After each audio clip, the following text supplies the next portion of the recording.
Hollywood's golden age sold an image of porcelain glamour, studio elegance, and unshakable grace.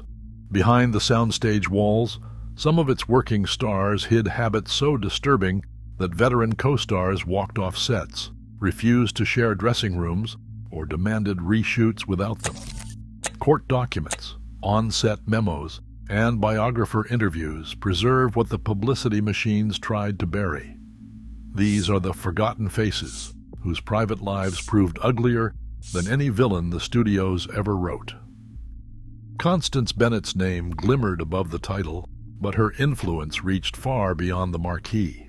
Buried in a Warner Brothers production report from 1936, Box ID WBPR 1936-07, is a memo that reads less like a routine expense note and more like a tally of power. The line item, $3,200, an entire week's crew wages, was charged to the lighting department, attributed to Bennett's demand that every scene be relit and every camera rebuilt to flatter her left profile.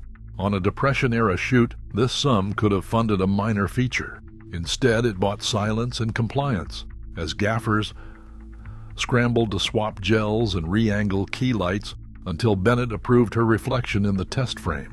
The technical crew grumbled, but it was the other stars who felt the cost most keenly. Joan Blondell, herself no stranger to the studio's hierarchy, later recalled, "No one could share a frame with Constance unless she'd signed off on the lighting. I learned to stay out of her way, or risk vanishing in the shadows." The resentment filtered through the cast like bad air, infecting even the most seasoned professionals. Directors scheduled scenes around Bennett's preferences, and production delays rippled through the call sheets. The studio's publicity machine spun these demands as evidence of artistic standards. Off the record, producers called it extortion by vanity.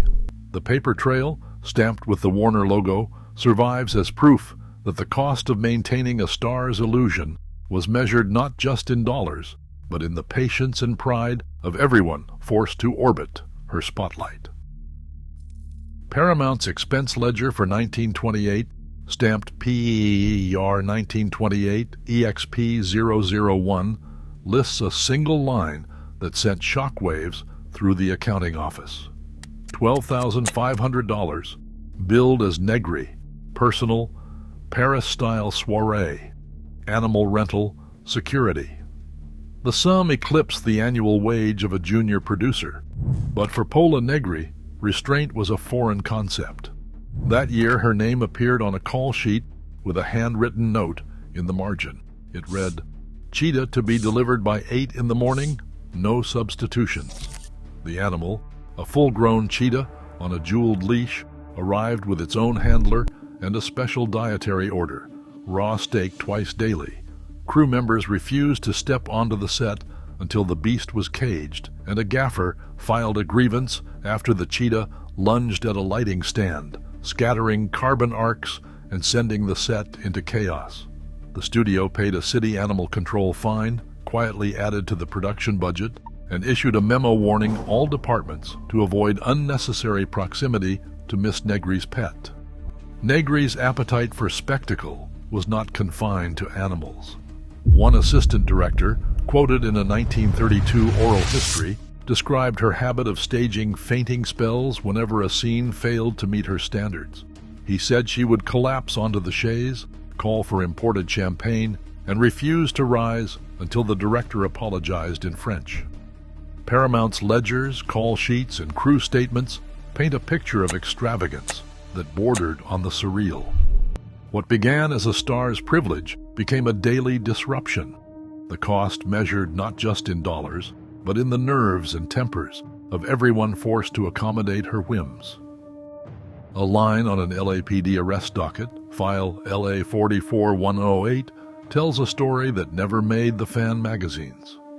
On September 19, 1944, Miriam Hopkins was booked for illegal possession of phenobarbital tablets, barbiturates prescribed for anxiety and insomnia, but tightly controlled under California law. The arrest did not come from a late-night raid or a tabloid sting. It followed a quiet tip from within the studio. The police report, dry and clinical, lists Hopkins's address and the number of tablets seized.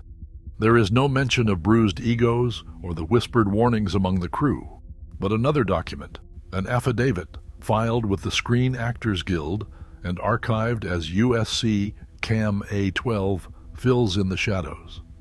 Cinematographer James Wong, who worked with Hopkins on The Heiress, swore under penalty of perjury that he saw her taking tablets from a silver case before morning call and again after lunch. He described unpredictable mood swings, sudden outbursts, and long, inexplicable pauses during filming. On more than one occasion, Hopkins stumbled through her lines or failed to show up for blocking, forcing the assistant director to rewrite the day's schedule. Wong's statement closes with a line that rippled through the union. Her condition made it impossible to guarantee the safety or performance of the cast. Word of Hopkins' arrest and the crew's affidavit reached the union office within a week. The International Alliance of Theatrical Stage Employees circulated a memo warning producers to monitor chemical impairment on set. For the first time, the conversation shifted from diva antics to prescription dependency as a workplace hazard.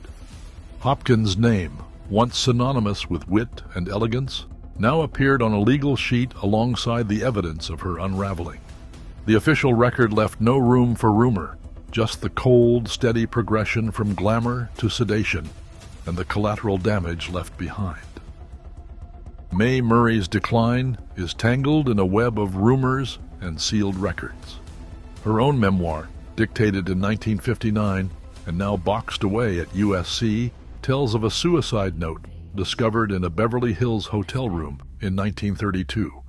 The manuscript page details a frantic midnight scene, Murray's family summoned, police arriving, a note allegedly placed on the bedside table. Yet the original coroner's file, accessioned as 1932 SR 17, remains locked behind legal restrictions. No public record confirms the note's existence. Instead, a transcript from the California State Archives contains sworn testimony from Murray's brother, flatly denying any suicide attempt or note.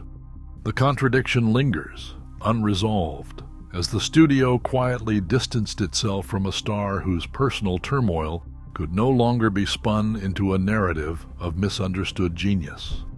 Diana Barrymore's unraveling left fewer gaps for speculation. In 1942, her name appears in the sealed patient chart 1942 DB001 at UCLA Medical Center. The only accessible trace is a nurse's log that reads, Ms. Barrymore, agitation, refused medication. The log records a 12-day medical hold, a period marked by erratic behavior and repeated refusals to cooperate with staff. Family letters stored in the Billy Rose Theater Division describe the aftermath: Barrymore's habit of mixing Seconal with bourbon, and a set left in chaos after she vomited in her dressing room. Studio executives, once eager to promote her as Hollywood royalty, now flagged her file for growing health dangers. The sealed medical records and terse nurses' notes stand as silent witnesses to a private decline. The studio could no longer manage or disguise. The boundaries of rumor and record blur, but the evidence of collapse is impossible to ignore. 12 days appear in the Patton State Hospital admission log, each stamped with the name Gail Russell. The record, filed as PSH 1943-014, lists her diagnosis as a psychotic episode, with a note that discharge was granted only after a studio attorney intervened. The hospital's register shows no visitors, no flowers, only a daily checkmark by the attending physician. Russell's absence from the lot went unexplained in the trade press. Warner Brothers quietly issued a revised call sheet, moving her name to the bottom, and a studio lawyer drafted a letter warning staff not to discuss her whereabouts. The production's continuity report lists her return as unremarkable, but a crew memo now in the Texas Southwest Collections describes her arriving for work with trembling hands and a script marked by water stains. In the spring of 1953, Veronica Lake's vanishing act played out with even less ceremony. A California Highway Patrol crash record, CHP 1953221, details a collision on Brentwood Drive. The driver, listed as Connie Keene, produced an alias card later traced to Lake. The report notes the smell of alcohol and a passenger's complaint of being left at the scene. That same week, the studio morning call sheet was scribbled with a warning: Lake, do not schedule before noon. A production assistant's log recovered from the Stanford University libraries records a string of missed calls and a day when Lake was found asleep behind the soundstage, still in last night's costume. Both women's struggles were kept from the public by a wall of studio secrecy. Hospital logs vanished into restricted archives, and police reports were buried under alternate names. The cost of this concealment was measured not just in ruined schedules, but in reputations that quietly slid from stardom into rumor and silence. Mary Astor's secrets did not stay locked away. In the summer of 1936, the Los Angeles Superior Court convened Case 1936-067, a custody battle that would drag her private life into the harshest possible light. The judge ordered Astor's personal diary into evidence, a blue leather volume, its pages crowded with confessions and longing.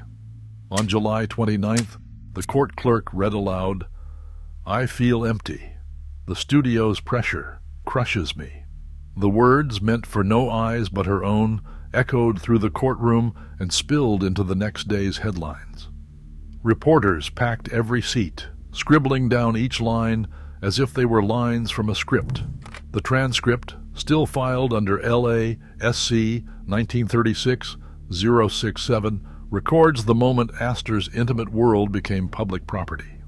Warner Brothers publicists, alerted by an internal memo, WBPR 1936-Z, scrambled to contain the fallout.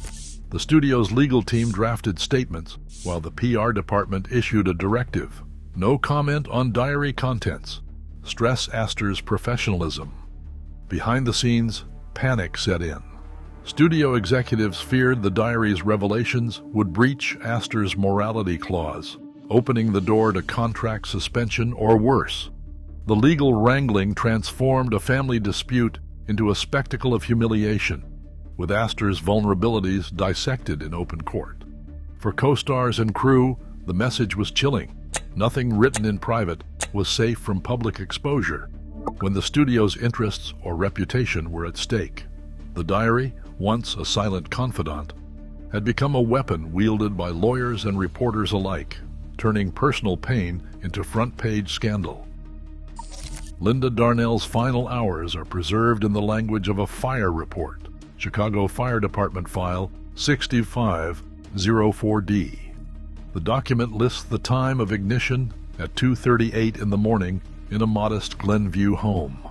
Darnell, once the luminous ingenue of Fox's Technicolor era, was found in a guest bedroom surrounded by empty gin bottles and the bitter smell of scorched fabric.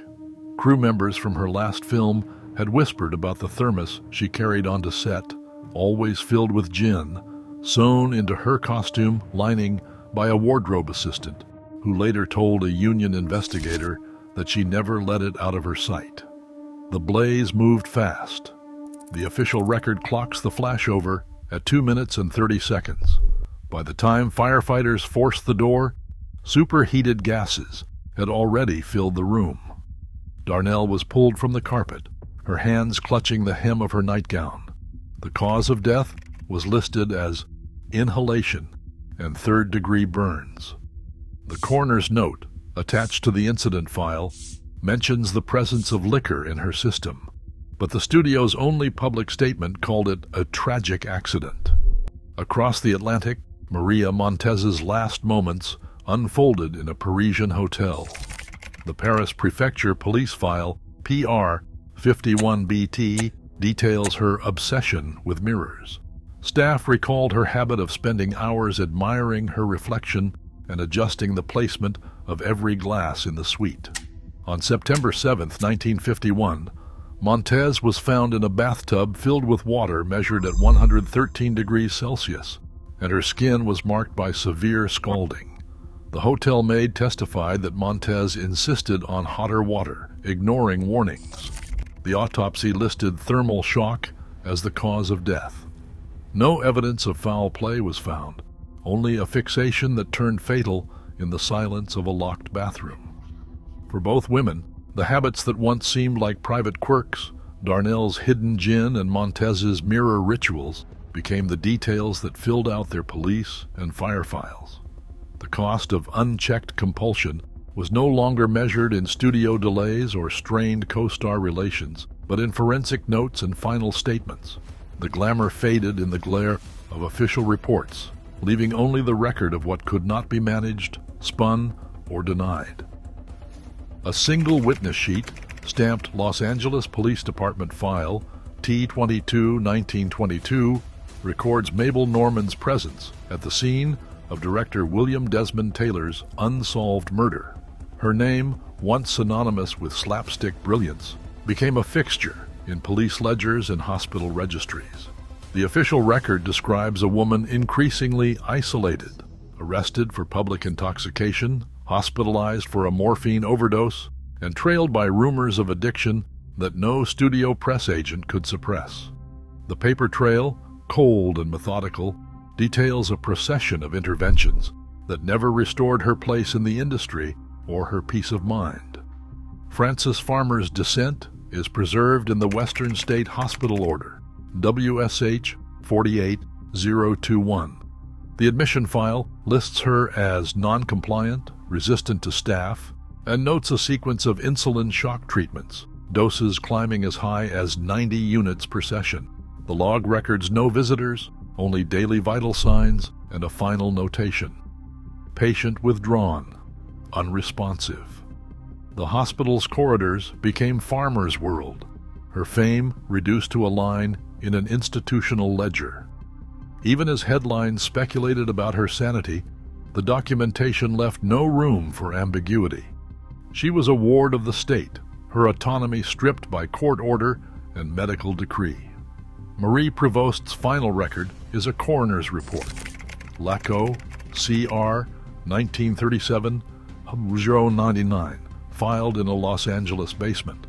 The report lists malnutrition as the primary cause of death. A neighbor's statement mentions a dachshund found beside Prevost's body, the animal having survived by gnawing scraps from empty cans. No studio sent flowers, and no family claimed her remains for days.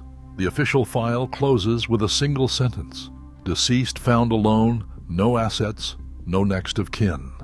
For Normand, Farmer, and Prevost, the institutions that once promised stardom became the agents of their erasure. The signatures on witness sheets, hospital orders, and coroner's forms outlasted the applause, recording not just the end of a career, but the quiet, bureaucratic machinery that processed their decline. Each document stands as evidence of a system that intervened only to contain, never to save. On October 23, 1951, Barbara Payton's name entered the Beverly Hills police blotter not as a rising star, but as the battered center of a midnight brawl. File 51-BH-332 details the aftermath. Franchot Tone was left with a fractured cheekbone and 18 stitches. Payton herself was bloodied and unsteady, and Tom Neal was hauled in for assault. The official report lists overturned tables, broken glass, and a crowd of onlookers that spilled from the Sunset Strip Cafe into the street. By dawn, the arrest docket had grown. Payton, charged with disorderly conduct, refused to sign her statement. The court clerk's notes record a second entry, prostitution charges later dismissed for lack of evidence, but not before her name appeared in the city's vice file. Studio lawyers, desperate to stem the headlines, failed to keep the details from the trades. Across the country, Tallulah Bankhead's arrest on April 12, 1935 is preserved in NYPD case IR 35-21-3.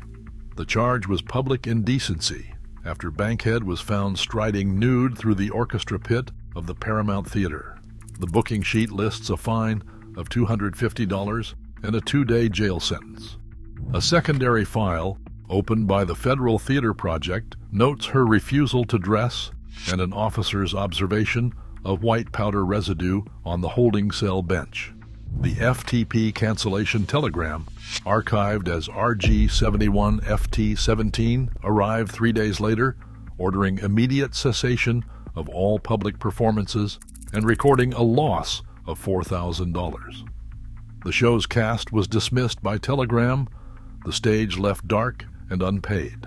A letter dated June 18, 1939, from a stagehand to the Federal Theater Project office describes Bankhead's last night, her laughter echoing off the empty seats, a flask passed hand to hand, and a whisper that cocaine was her only comfort. The official record closes with a single line, no further engagement. Together, these files, police reports, court dockets, and cancellation memos pile up in a relentless cascade. Each document strips away another layer of the manufactured image, leaving only the raw residue of violence, exposure, and addiction. The spectacle was never just on the screen. It was written into the ledgers, stamped on the arrest reports, and telegraphed across the country, evidence that no studio could erase. Even now, Hollywood trades in illusions, public faces crafted to distract from private collapse. Studio archives remain locked, reputations fiercely guarded, and uncomfortable truths excised from official histories. As new generations chase fame, the machinery that once hid so much still grinds on. The shadows behind the spotlight are never far away. What we refuse to see, we risk repeating. Share your thoughts below.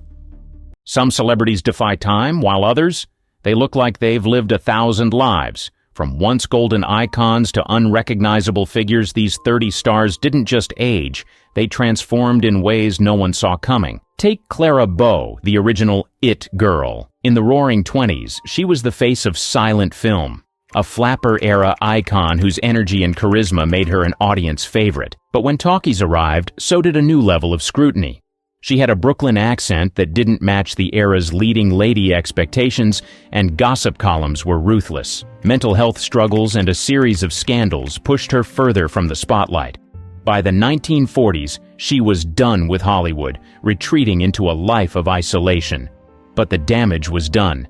By the time she was in her 50s, she looked years older, the weight of past fame written all over her face. Mickey Rooney had the opposite problem. He never really left the industry, but Hollywood certainly left him behind.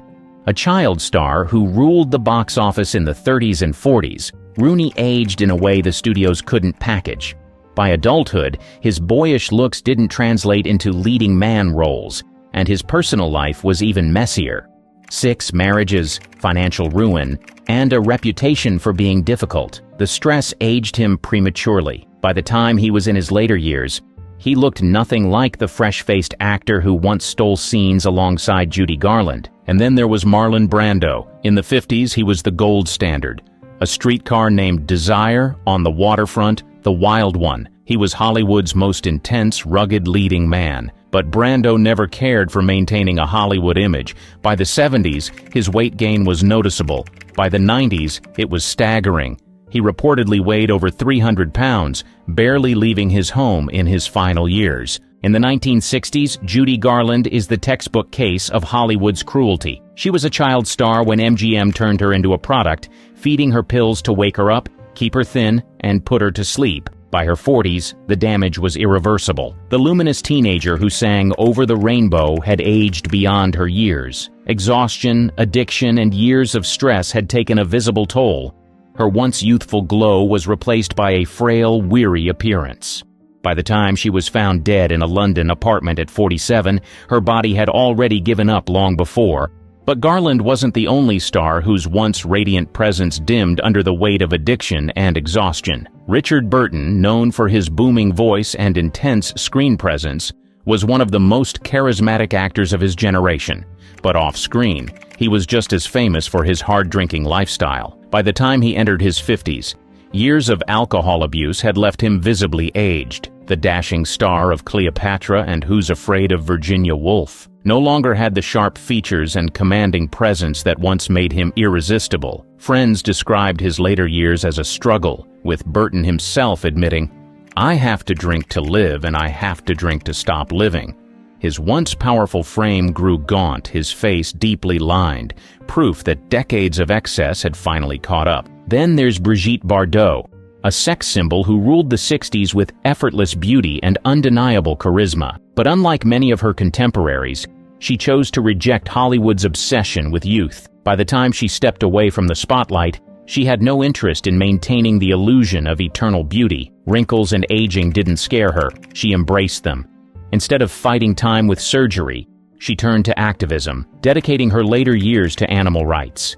Her transformation from screen goddess to recluse was shocking to some, but to her, it was liberation. In the 60s, these stars were at the top. By the time the next decade rolled in, their reflections told a different story. Linda Blair became a household name after The Exorcist, 1973.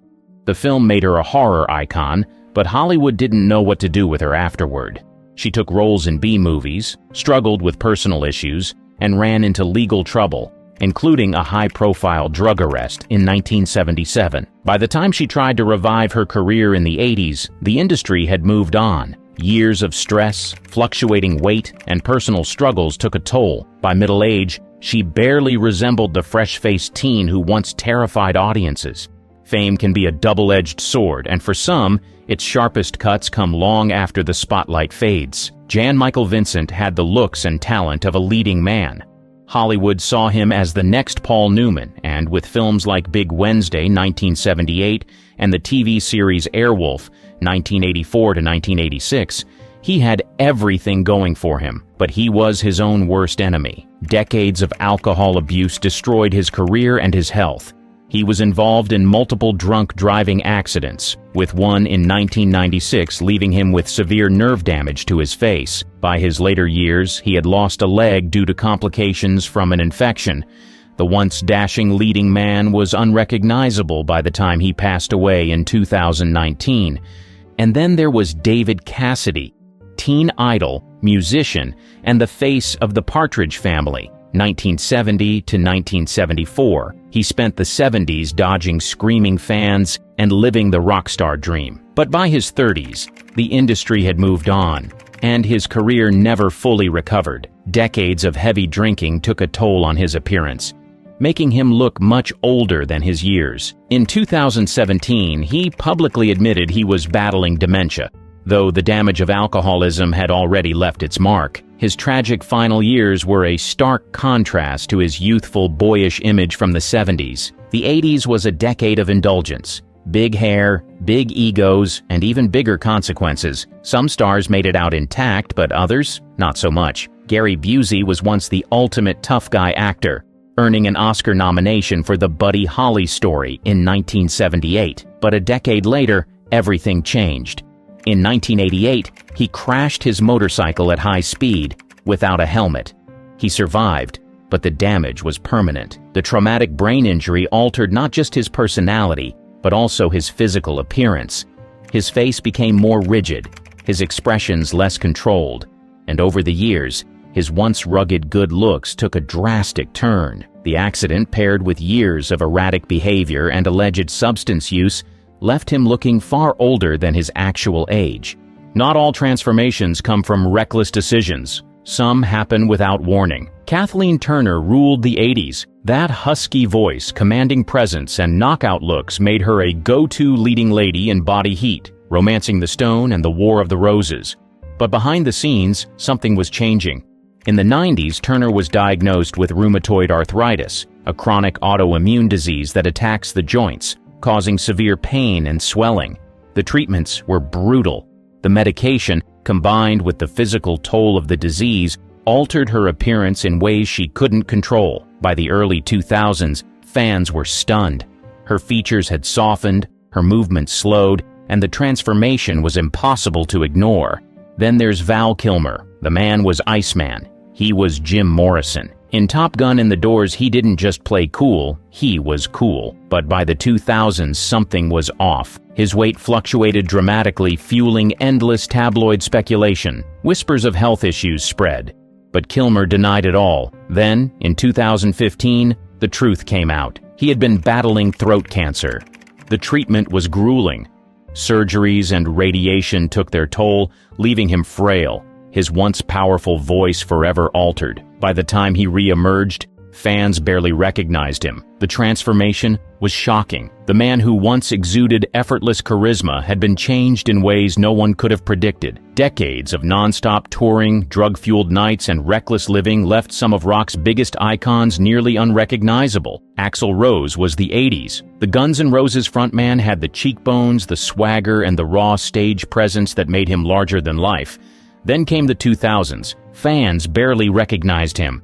His face looked dramatically different, sparking endless rumors. Plastic surgery, weight fluctuations, the toll of a hard-partying past. His once slender frame expanded, and speculation about failed cosmetic work only added fuel to the fire. The welcome to the jungle rock god was gone, replaced by a version even die-hard fans struggled to accept. Steven Tyler, on the other hand, never hid his rock star vices.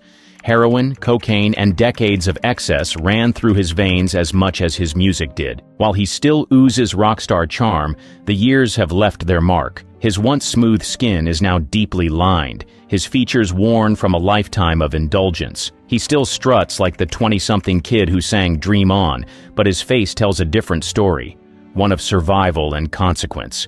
If anyone should be a medical anomaly, it's Ozzy Osbourne.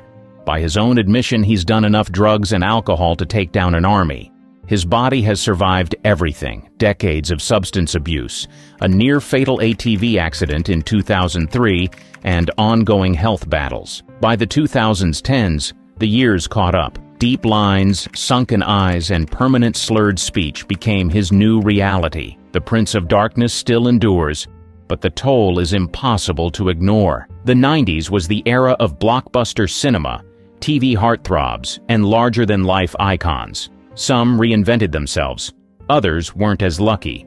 Whether through personal struggles, career missteps, or simply time itself, some stars faded in ways no one expected. Brendan Fraser was one of the Hollywood stars of the 90s. The Mummy, George of the Jungle, Encino Man. His mix of comedic charm and leading man appeal made him box office gold. But behind the scenes, his body was breaking down. Years of high-impact stunts left him with serious injuries, requiring multiple surgeries on his back, knees, and vocal cords. His career slowed. A painful divorce and financial struggles made things worse. By the 2010s, his once athletic frame had changed, and he looked drastically different from the star audiences remembered. It wasn't until The Whale that Fraser made his big comeback, but his transformation over the years remained undeniable. Time away from Hollywood can be just as startling as the years spent in it. No one knows that better than Macaulay Culkin. The Home Alone star was the ultimate 90s child actor, but like many before him, growing up in the industry took a toll. By his 20s, he walked away from Hollywood. When he reappeared, fans were shocked. He looked frail, gaunt, and much older than his years. Tabloids speculated about substance abuse, though he denied it. His disheveled appearance had people concerned, but in recent years he's turned things around. His 40s look healthier than his early 30s ever did. Some transformations feel even more dramatic when they happen to figures once seen as invincible. Just look at Mike Tyson. In his prime, he was an unstoppable force, a heavyweight champion who struck fear into opponents with sheer power and intimidation. But the years weren't kind.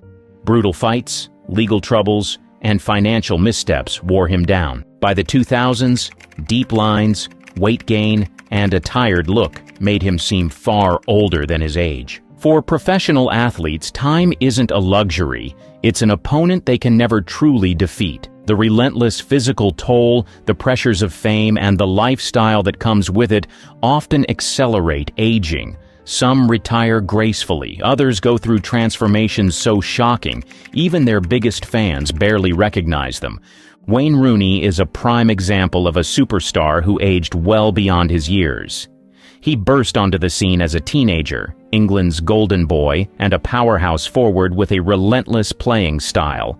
But by his late 20s, his body seemed to betray him. The years of carrying Manchester United and the England national team took a visible toll.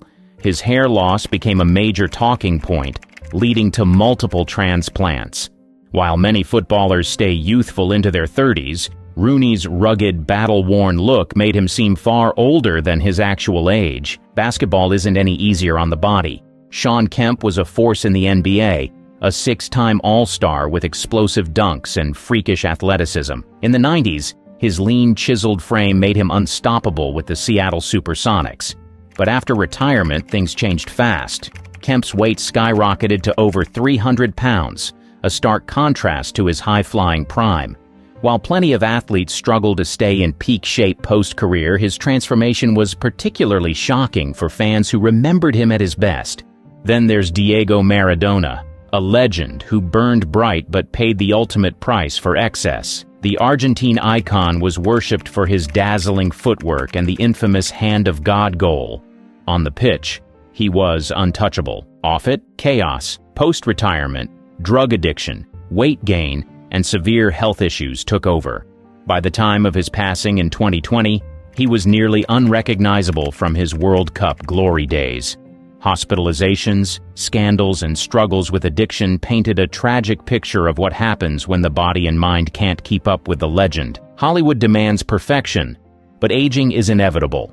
Some embrace it, others fight it, and when plastic surgery goes wrong, the results are irreversible and often shocking. Mickey Rourke was once one of the most ruggedly handsome actors of his generation, a heartthrob in films like 9.5 Weeks and Angel Heart. But after stepping away from acting to pursue professional boxing, his face took a beating.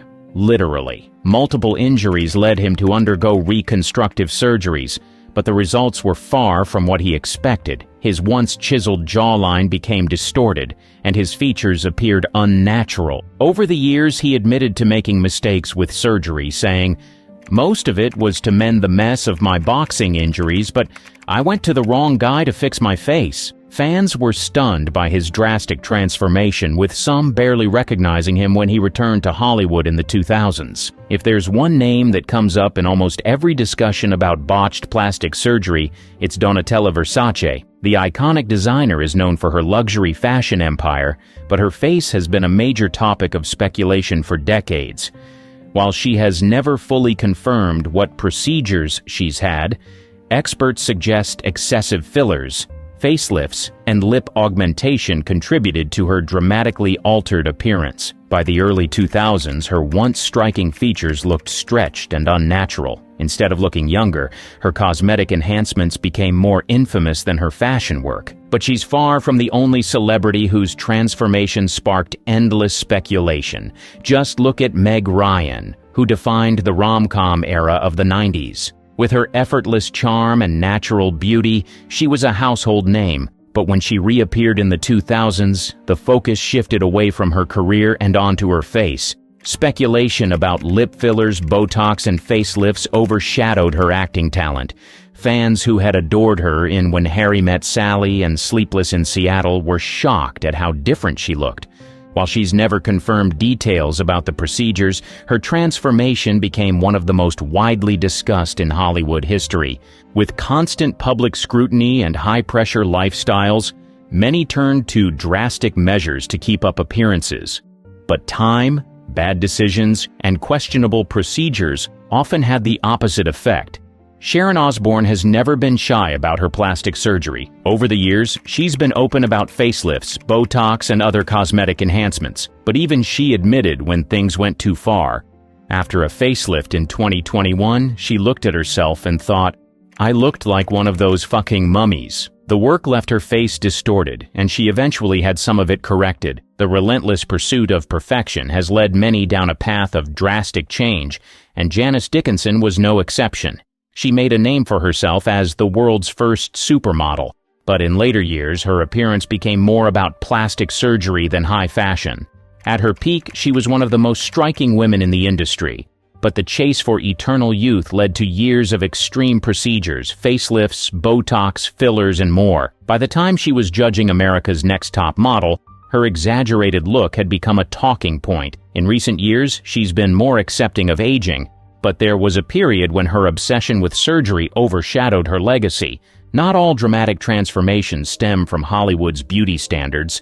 Sometimes they happen in the most unexpected corners of entertainment. Scott Thompson, better known as Carrot Top, was once a quirky, red-headed comedian with a signature wild-haired look. But when he transitioned to a long-term Las Vegas residency, something changed. Fans started noticing his face looked completely different. Rumors swirled about Botox, fillers, and even plastic surgery, though he's denied most of it. The combination of aging, dramatic muscle gain, and possible cosmetic work made him almost unrecognizable. Whether intentional or not, Carrot Top's transformation became one of the most shocking among entertainers. Money, power, and influence can buy a lot, but they can't stop time or erase the effects of self-destruction. And few stars embodied that downfall quite like Charlie Sheen, who wasn't just a TV star. He was a phenomenon. In the 2000s, he became the highest-paid actor on television, pulling in nearly $1.8 million per episode for 2.5 Men. But behind the scenes, things were unraveling fast. His well-documented battles with substance abuse, public feuds, and a chaotic personal life took a serious toll. By his infamous 2011 meltdown, where he coined the phrase winning while clearly doing the opposite, his appearance had changed drastically. The once sharp features and youthful energy were gone, replaced by a visibly aged, gaunt look. Years of hard living had caught up, and even after stepping out of the spotlight, the damage was done. Self-destruction in Hollywood doesn't discriminate by age, and few stars proved that more than Lindsay Lohan, who was once the industry's undeniable it girl. The success of The Parent Trap, Mean Girls, and Freaky Friday made her one of the most in-demand young actresses of the 2000s. But by the time she hit her early 20s, she was more famous for DUIs and court appearances than films. Endless nights of partying, mugshots, and multiple stints in rehab visibly aged her beyond her years. By the time she attempted a career comeback in her late 20s, she looked significantly older than her peers. While she has since cleaned up her image, the toll of those reckless years remains visible. Few actors held on to their mystique as well as Johnny Depp, until they didn't. For years, he was the face of quirky, rebellious Hollywood cool, whether in Pirates of the Caribbean, Edward Scissorhands, or Sweeney Todd. But by the late 2000s and 10s, the combination of financial troubles, personal lawsuits, and years of reported excessive drinking started to show. Once known for his sculpted cheekbones and sharp style, he now appears bloated and weary, looking much older than his 60 years. The legal battles against his ex-wife and the public scrutiny surrounding his personal life only added to the visible stress. Fame can preserve a star's image in history, but real life always catches up. For these celebrities, the harsh truth is that no amount of fortune or influence can undo time's relentless march. Today's celebrities get canceled over a tweet. Back then, these golden age icons got away with lawsuits, arrests, and full-blown cover-ups and still showed up to award shows like royalty. Errol Flynn defied morality laws. By the early 1940s, his reputation was out of control. Women, booze, and bar fights followed him everywhere. But in 1942, things got serious. He was accused of misconduct with 2 minors, a scandal that could have ended anyone else's career. Flynn didn't panic. He leaned into the spotlight. At trial, his legal team turned the courtroom into a circus. Fans camped outside. Reporters hung on every detail. Flynn smirked through it all, cracking jokes and signing autographs between breaks. He swore it was all lies. His defense claimed the girls were after money and fame. The jury believed him, or just didn't care. He walked out a free man. After the trial, he kept working like nothing happened. Warner Brothers stood by him. His next film hit theaters months later. The scandal barely touched his career. That's when Hollywood realized something. Flynn was bulletproof. He once bragged, "I like my whiskey old and my women young." No one made him take it back. The phrase followed him for years, and he didn't mind. What should have ended his career only made him more infamous. He wasn't humbled. he doubled down. For the rest of the decade, he coasted on charm, controversy, and sheer arrogance. And the system let him. Bette Davis fought Warner Brothers. In 1936, Davis went to war with her own studio. Warner Brothers kept giving her weak scripts, one after another. She called them junk, and she was done playing window dressing in bad films. So she walked. Then she sued. Bette left for England and tried to work overseas, even though she was still under contract. She hoped a British court would let her break free. That didn't happen. Warner Brothers won the case, and Davis had to crawl back to Hollywood. She was broke, embarrassed, and technically in the wrong. But here's the twist. She still got what she wanted. Instead of punishing her, Jack Warner gave her better roles. Within a few years, she won her second Oscar for Jezebel. By 1942, she was the highest-paid woman in America. That lawsuit, it didn't hurt her. It made her iconic. She didn't just stand up for herself. She made a scene and then made history. On set, she demanded top billing, script approval, and even lighting control. She fought directors. She fired agents. She knew she was hard to work with, and she leaned into it. Clark Gable refused military duty. When World War II broke out, plenty of stars rushed to enlist. Jimmy Stewart signed up. So did Henry Fonda. But Clark Gable held off. At 41, he said he was too old. MGM wanted to keep him working, and he agreed. At first, the public let it slide. Gable had just lost his wife, Carol Lombard, in a plane crash while she was on a war bond tour. People gave him space. But then they didn't. Headlines started asking why the King of Hollywood wasn't in uniform.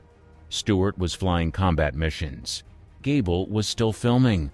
Under pressure, he finally enlisted in the Army Air Forces in August 1942. He went through training and even flew a few missions over Europe. But let's be honest, he was protected. Crews cleared the way. Commanders made sure he stayed safe. He narrated recruiting films and posed for photos in uniform. Gable was promoted to major in less than a year. Officially, he earned it. Unofficially, his fame helped. He served, yes, but not like the rest. After the war, the public forgave him. Hollywood welcomed him back with open arms. But those early months left a mark. He had waited. He hadn't rushed in like the others, and no one really forgot that. Joan Crawford, blackballed directors. By the late 1940s, her career was on a hot streak again, thanks to Mildred Pierce. That role earned her an Oscar. It also gave her more power than ever, and she used it without apology. On set, Crawford demanded custom lighting, last-minute rewrites, and approval over her co-stars. She kept a mirror near the camera to check her angles mid-scene. Directors who pushed back were iced out. She once had a cinematographer replaced because she didn't like how her cheekbones looked.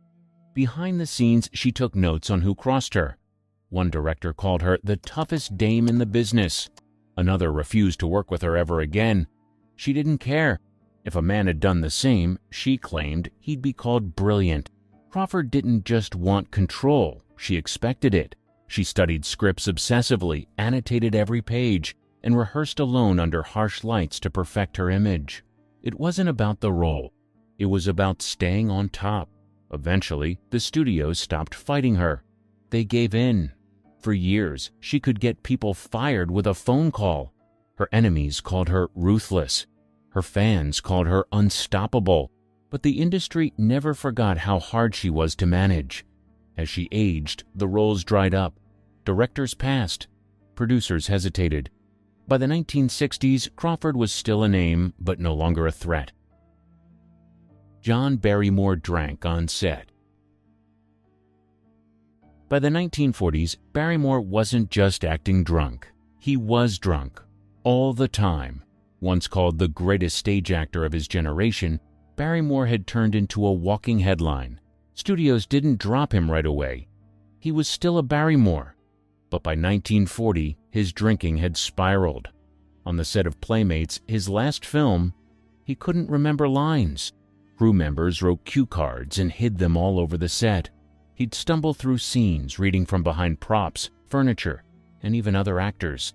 He made jokes about it. So did the press. People laughed, but no one was fooled. Barrymore was fading, and fast. Directors tried to work around him. Editors pieced together scenes like puzzles. But the truth was clear. He wasn't performing anymore. He was just showing up. He once said, "My only regret in life is that I didn't drink more champagne." That line stuck with people. It sounded charming. But behind it was a man no one could control. Studios still cast him out of habit. Audiences still showed up. At first. But eventually, even they stopped laughing. Barrymore died in 1942. He was 60. By then, his reputation had turned into a cautionary tale. Marlene Dietrich controlled her image. She never let anyone decide how she looked, ever. By the late 1940s, she had built a brand on mystery, beauty, and control. Studios might have paid the bills, but Dietrich ran the show. On every set, she brought her own lighting expert. Not to light the scene, just to light her face. She rejected costumes she didn't like, refused camera angles that didn't flatter. She even cut lines if she thought they didn't suit her image. She once told a director, "I make my own legend." And she did. She curated every still photo, screened every press interview, and approved how her films were edited. If her cheekbones weren't highlighted just right, reshoot. It wasn't just vanity, but strategy. Dietrich understood the power of visuals long before Instagram. She knew one bad angle could kill a career. So she never gave anyone the chance. Studios gave up fighting her. They let her do it her way because her films made money, and audiences were hypnotized. The smirk, the cigarette, the tailored suits, none of it was accidental. Other actresses followed rules.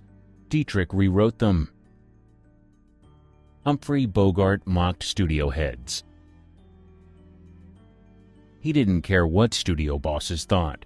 By 1950, he was one of the biggest stars in the world, and he acted like it. He called producers idiots, walked out of meetings, and openly mocked executives who tried to push him around. Warner Brothers didn't fire him. They needed him. After The Maltese Falcon and Casablanca, he was a box office guarantee, and he knew it. Bogart was one of the first actors to break out of the studio system. He hated the way they treated talent like property, so he fought back. He argued over scripts, swapped lines, and pushed back on casting choices. He even formed his own production company, Santana Productions, just so he could make the movies he wanted his way. In 1949, when Warner Brothers tried to force him into another gangster role, he refused.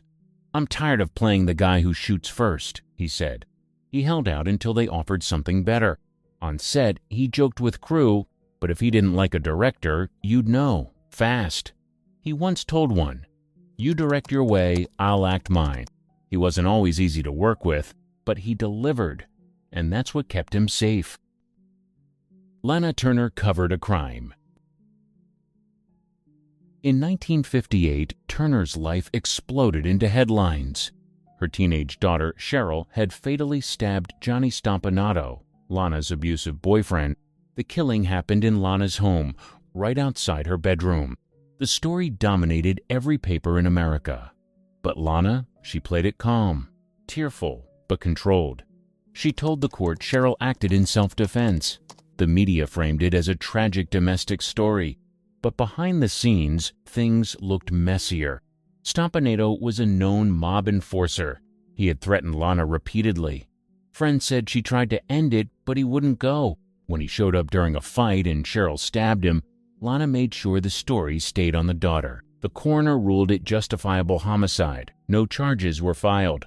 Lana walked free, and her daughter did too. But not everyone believed it was that simple. The studios jumped into crisis mode. MGM scrambled to manage PR. Lana's career was on the line, but instead of sinking, she bounced back. A year later, she starred in Imitation of Life, which became one of the biggest hits of her career. People whispered, "Did Lana protect Cheryl or take the fall for something else?" No one knows for sure, but she stayed famous. She stayed booked. and she never answered questions that made her uncomfortable. Montgomery Clift ignored doctors. He was supposed to be the next big thing. By the early 1950s, he was Hollywood's sensitive rebel, good looks, raw talent, and a quiet intensity directors loved. Then came 1956. One night, after leaving a party at Elizabeth Taylor's house, Clift crashed his car into a telephone pole. The wreck nearly killed him. His jaw was shattered. His face was never the same. Doctors warned him to take a long break, rest, heal, let the swelling go down. Clift refused. He rushed back to finish filming Raintree County, even though his face didn't match earlier scenes.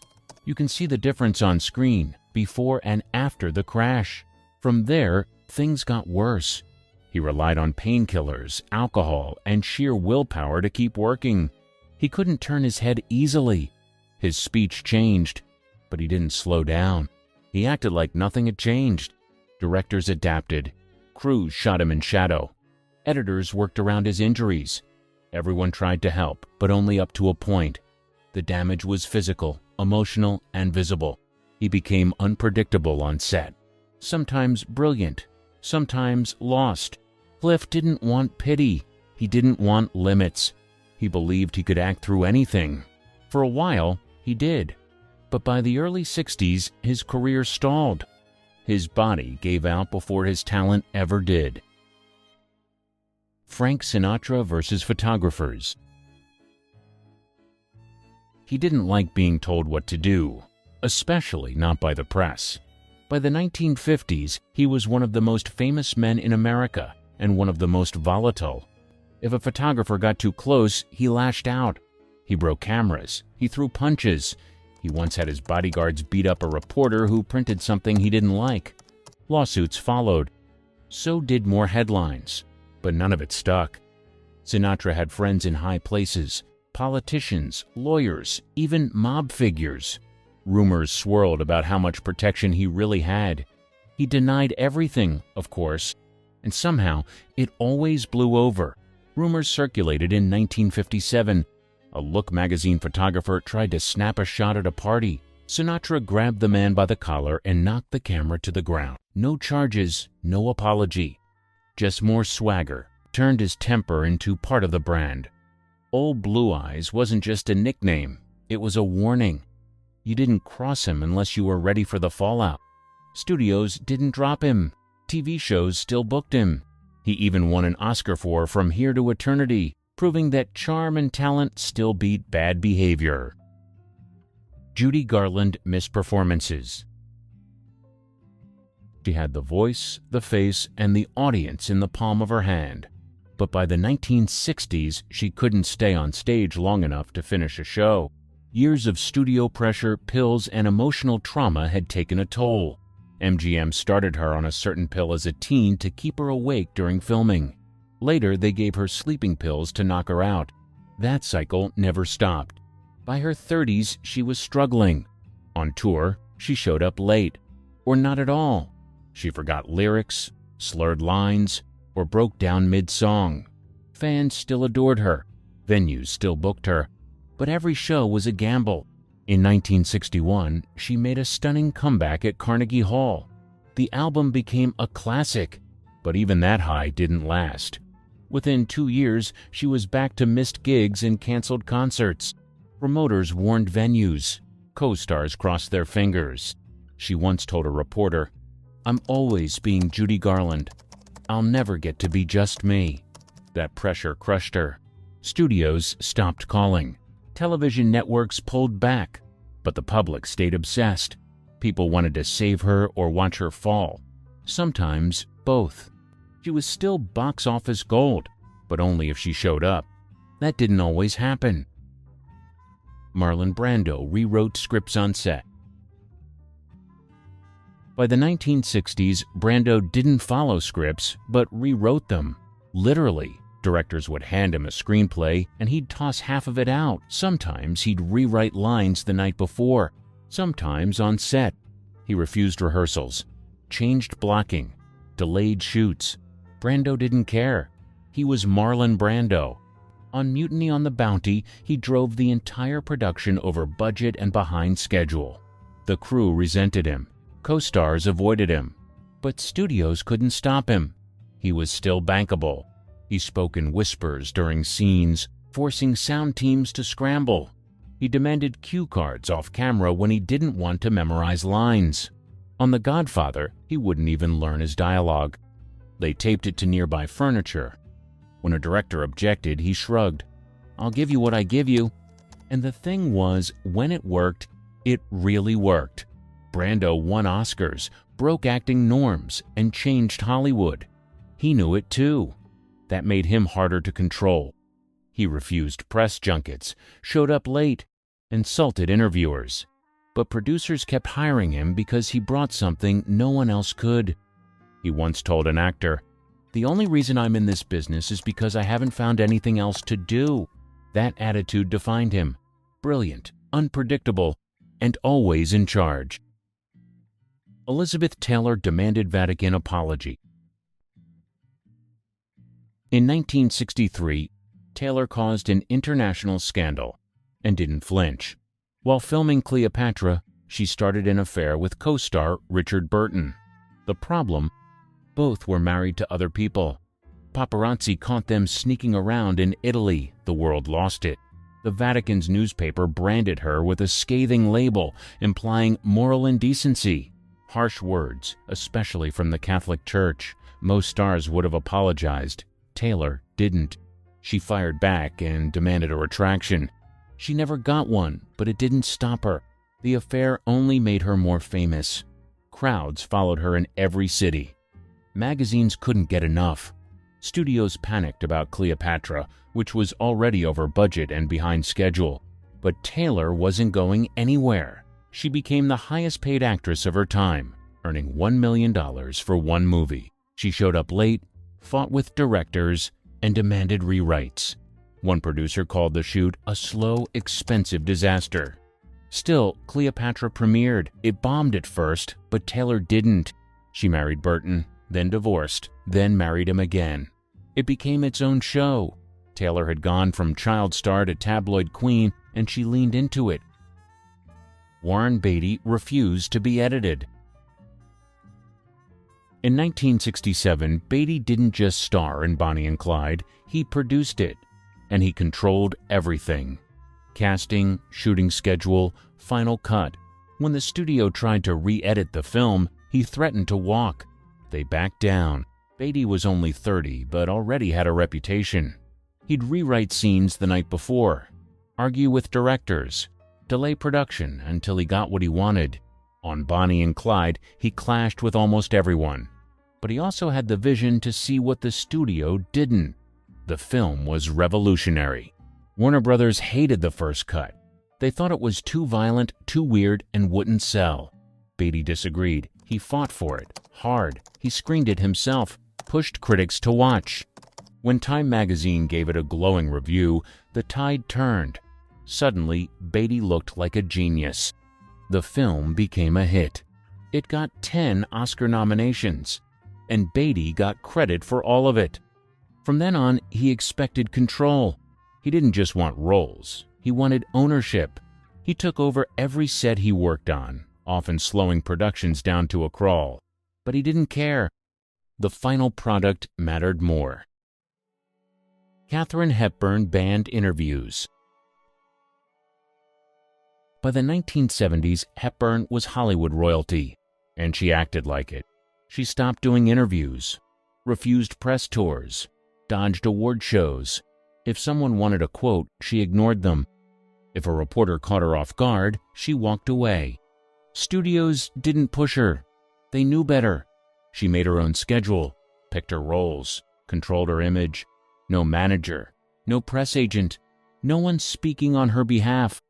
She once told a journalist, "I welcome opinions, but I don't listen to them." That about summed it up. For decades, she refused to play the game. And it worked. She kept getting roles, even as she aged out of the parts other actresses were begging for. She had a record, 4 Oscars, and she never showed up to accept a single one. People called her difficult. She called it freedom. Directors worked around her. Studios cleared her path. Younger stars respected her or feared her. She wore pants before it was fashionable, cut her hair short when others were doing pin curls. She did what she wanted, always. By the time the media caught up, it was too late. Hepburn had built a career without ever giving herself away. You've been scammed. Hollywood didn't just sell you movies, it sold you fake lives, scripted love stories, and actors pretending to be people they never were. Fake identities. Hollywood isn't just about make-believe on screen. For decades, studios controlled every detail of their stars' lives, including their names, ages, and backgrounds. If someone didn't fit the perfect Hollywood mold, they were remade from the ground up. Take Rita Hayworth. She was born Margarita Cancino, but Columbia Pictures thought her name and dark hair were too foreign. The fix? A painful makeover. Her hairline was raised through electrolysis, her hair was dyed red, and just like that, a brand new star was born. Rock Hudson was never really Rock Hudson.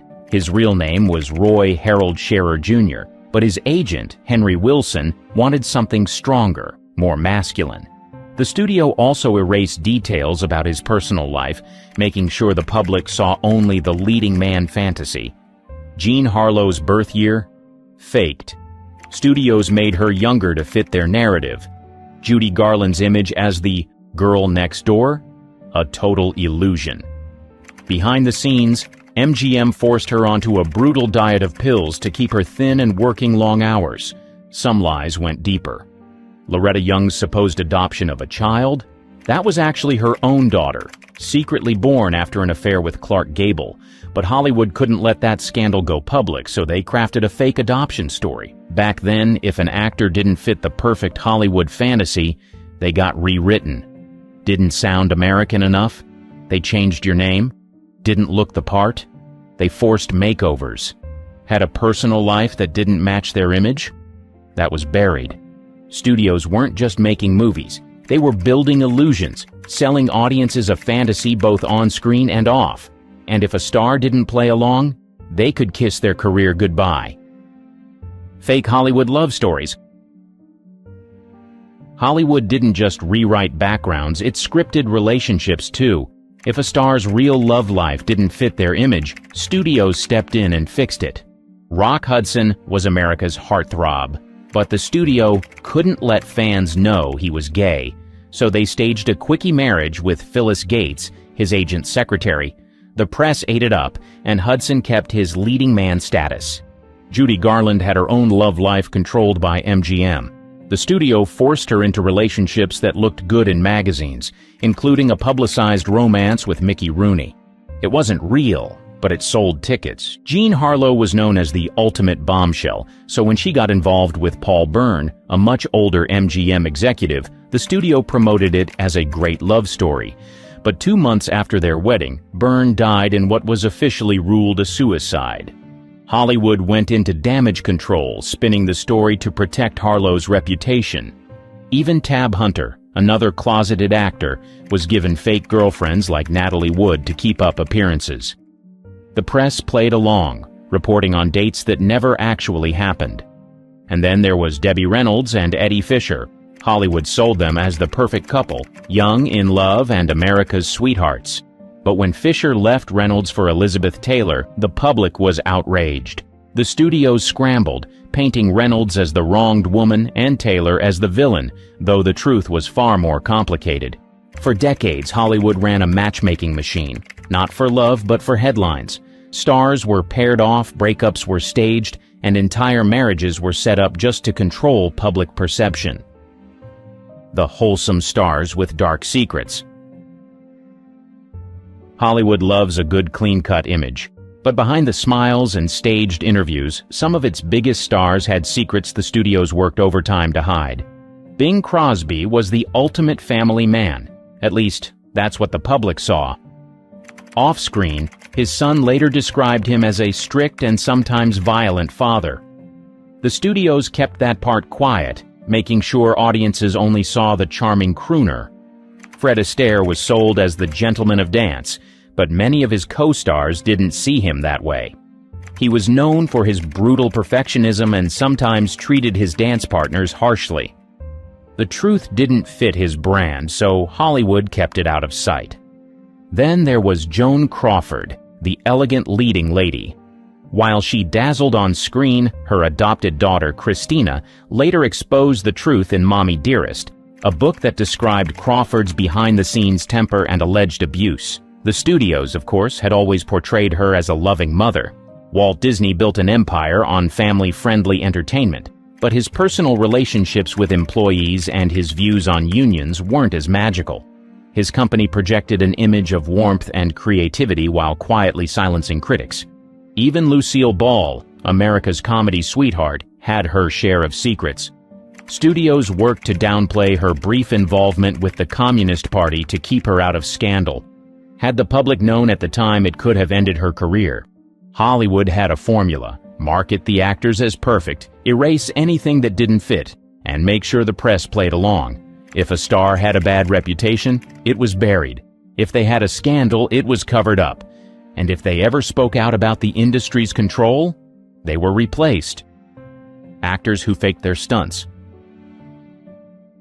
Hollywood loves to sell the idea that its biggest stars are fearless, throwing punches, jumping off buildings, and pulling off impossible stunts. But the truth, many of them never even came close. John Wayne, the tough guy cowboy, wasn't as rugged as his movies made him seem. In reality, he avoided dangerous stunts, relying on doubles for fight scenes, horseback riding, and almost anything risky. Yakima Canutt, one of Hollywood's best stuntmen, did many of Wayne's most famous action sequences, including the legendary stagecoach stunt in Stagecoach 1939. Even classic swashbucklers like Errol Flynn needed help. He played fearless adventurers, but during intense sword fights and dangerous leaps, it was usually a double in costume. Studios covered it up because his image as a dashing hero had to stay intact. Then there's Charlton Heston, best known for Ben-Hur, 1959. That incredible chariot race? Most of it was done by stuntman Joe Canutt, who even got injured during a fall that audiences assumed was Heston himself.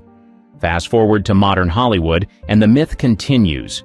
Tom Cruise is famous for doing his own stunts, and while he really does take risks, he still has doubles for specific shots.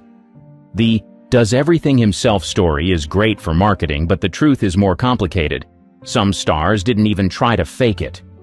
Drew Barrymore admitted she didn't do a single stunt in Charlie's Angels. It was all professionals in wigs.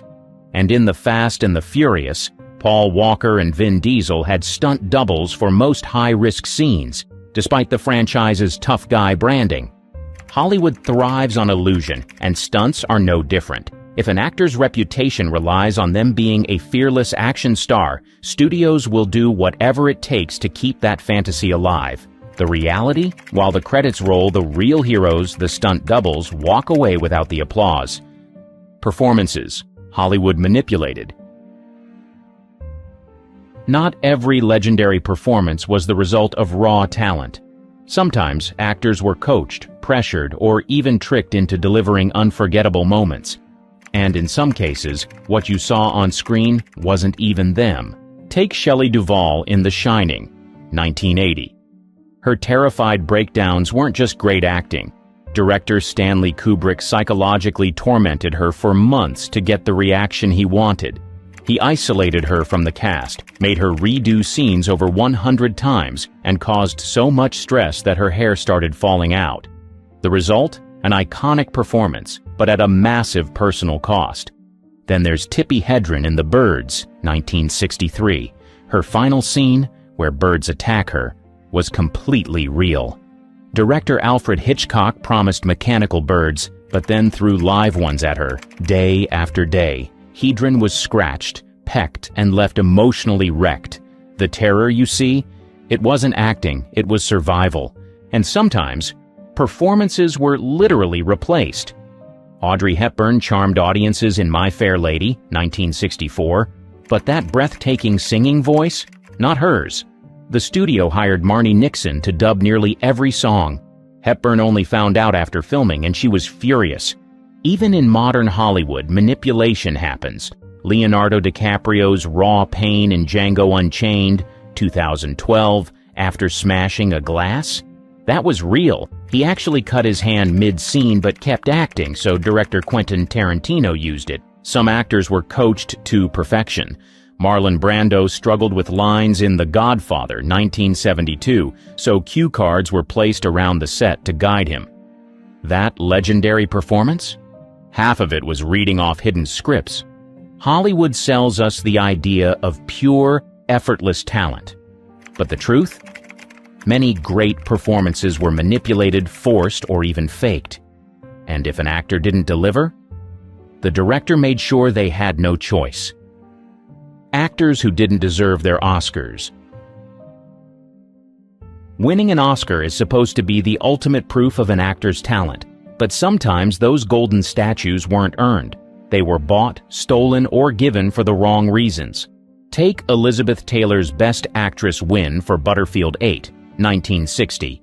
Even she hated the movie, calling it a piece of garbage. But after she was hospitalized with pneumonia, almost dying, the Academy handed her the award out of sympathy. The performance wasn't her best, but Hollywood loves a comeback story. Then there's Al Pacino. He finally won an Oscar for Scent of a Woman, 1992, but many believe it was just a makeup win for all the times he had been snubbed before. His performances in The Godfather, Serpico, and Dog Day Afternoon were legendary, yet he lost every time. By 1992, the Academy owed him one. And sometimes actors didn't even do the heavy lifting for their award-winning performances. Marlon Brando won Best Actor for The Godfather, 1972, but he refused the award and sent Native American activist Sachin Littlefeather to reject it in protest. His win became more about politics than the performance itself. John Wayne finally won an Oscar for True Grit, 1969, but most critics agreed it was more of a career award than a performance award. The Academy often gives Oscars not for the best work, but for the best timing. And let's not forget Shakespeare in Love, 1998, beating Saving Private Ryan for Best Picture. It wasn't talent that won, it was an aggressive campaign by producer Harvey Weinstein, who spent millions on marketing and swayed voters with expensive dinners and gifts. Oscars are supposed to reward the best, but behind the scenes, politics, timing, and industry favors play just as big a role as actual talent. If you thought the best performance always won, Hollywood has been lying to you again. The age lies. Hollywood keeps selling. Hollywood has a long history of lying about ages, shaving off years, adding a few, or straight up rewriting birth records. Why?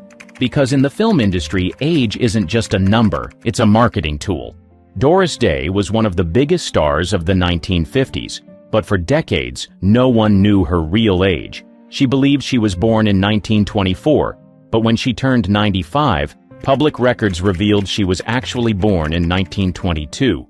Even she had been fooled by the lie Hollywood created. Jessica Chastain kept her real birth year hidden for years, refusing to confirm how old she was. Why? Because actresses often get pushed out of lead roles once they hit a certain age. When she finally admitted she was born in 1977, fans were shocked. Hollywood had made her seem much younger. Mila Kunis had to lie in the opposite direction. She auditioned for That 70s Show at 14 years old, but because the casting call required actors to be 18, she told producers she would be turning 18 soon. Technically true, but also completely misleading. And then there's Rebel Wilson, who built her career on a larger-than-life persona but kept her birth year a mystery. It wasn't until an old classmate leaked her records that the truth came out. She was several years older than she had claimed. Age manipulation wasn't just for women. Cary Grant and Clark Gable had their ages adjusted early in their careers to make them seem younger. Meanwhile, some actors like Steve McQueen were aged up to make them appear more mature and leading man ready. So when you hear about a young rising star or a veteran actor who's still in their prime, take it with a grain of salt, because the numbers Hollywood gives you aren't always real. Actors Hollywood made look talented.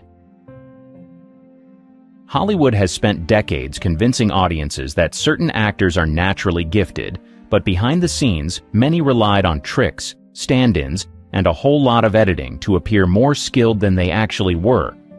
Take Marilyn Monroe, one of the most famous actresses in history, but on set, she struggled with basic lines, needing up to 60 takes for a single sentence. Directors had to piece together her performances from tiny clips, making her look flawless when, in reality, it was hours of frustration and retakes. Then there's Arnold Schwarzenegger. His early movies had him delivering lines with such a heavy accent that studios dubbed over his voice entirely. In his first film, Hercules in New York, 1970, another actor's voice was used because producers thought audiences wouldn't understand him. Singers weren't always who they seemed either. Natalie Wood starred in West Side Story, 1961, but her singing voice wasn't hers. It was dubbed by Marnie Nixon, who secretly sang for several major Hollywood actresses. Deborah Kerr in The King and I, also dubbed. Even Bruce Lee, a martial arts legend, didn't always perform his fight scenes in real time.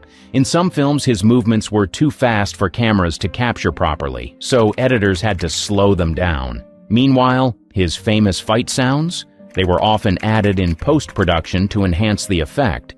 Some actors couldn't even dance.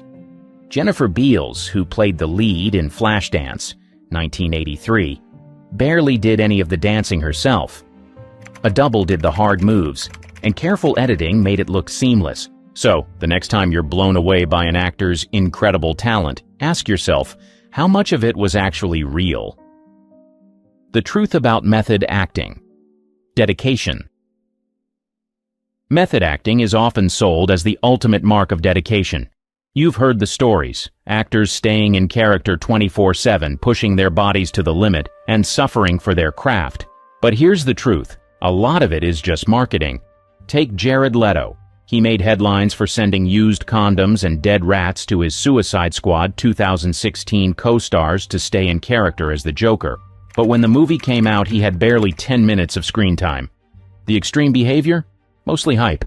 Christian Bale is famous for his drastic body transformations, losing 60 pounds for The Machinist, 2004, then bulking up for Batman Begins, 2005. Impressive? Absolutely. But was it necessary? Some argue no, especially since Hollywood has makeup, prosthetics, and CGI that could achieve the same effect safely. Daniel Day-Lewis is often called the king of method acting, but his dedication sometimes went too far. For My Left Foot, 1989, he refused to leave his wheelchair on set, making crew members carry him everywhere. For Gangs of New York, 2002, he caught pneumonia because he refused to wear modern winter clothes on set. His commitment was real, but at what cost? Meanwhile, Leonardo DiCaprio's infamous The Revenant, 2015 role involved eating raw bison liver and sleeping inside a dead animal carcass. It made for a great story, but the actual film could have been just as convincing without it. And let's talk about Robert De Niro, who gained 60 pounds for Raging Bull, 1980. While impressive, actors like Meryl Streep and Anthony Hopkins have argued that real skill comes from acting, not extreme physical changes. Hollywood loves method acting stories because they make performances sound more impressive. But behind the scenes, many of these so-called dedicated transformations are overhyped, unnecessary, and sometimes just PR stunts.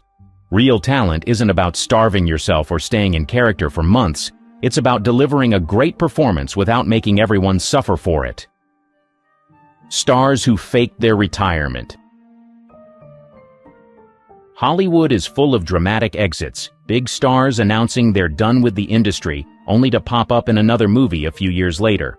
Retirement in Hollywood is often just another publicity stunt. Take Daniel Day-Lewis.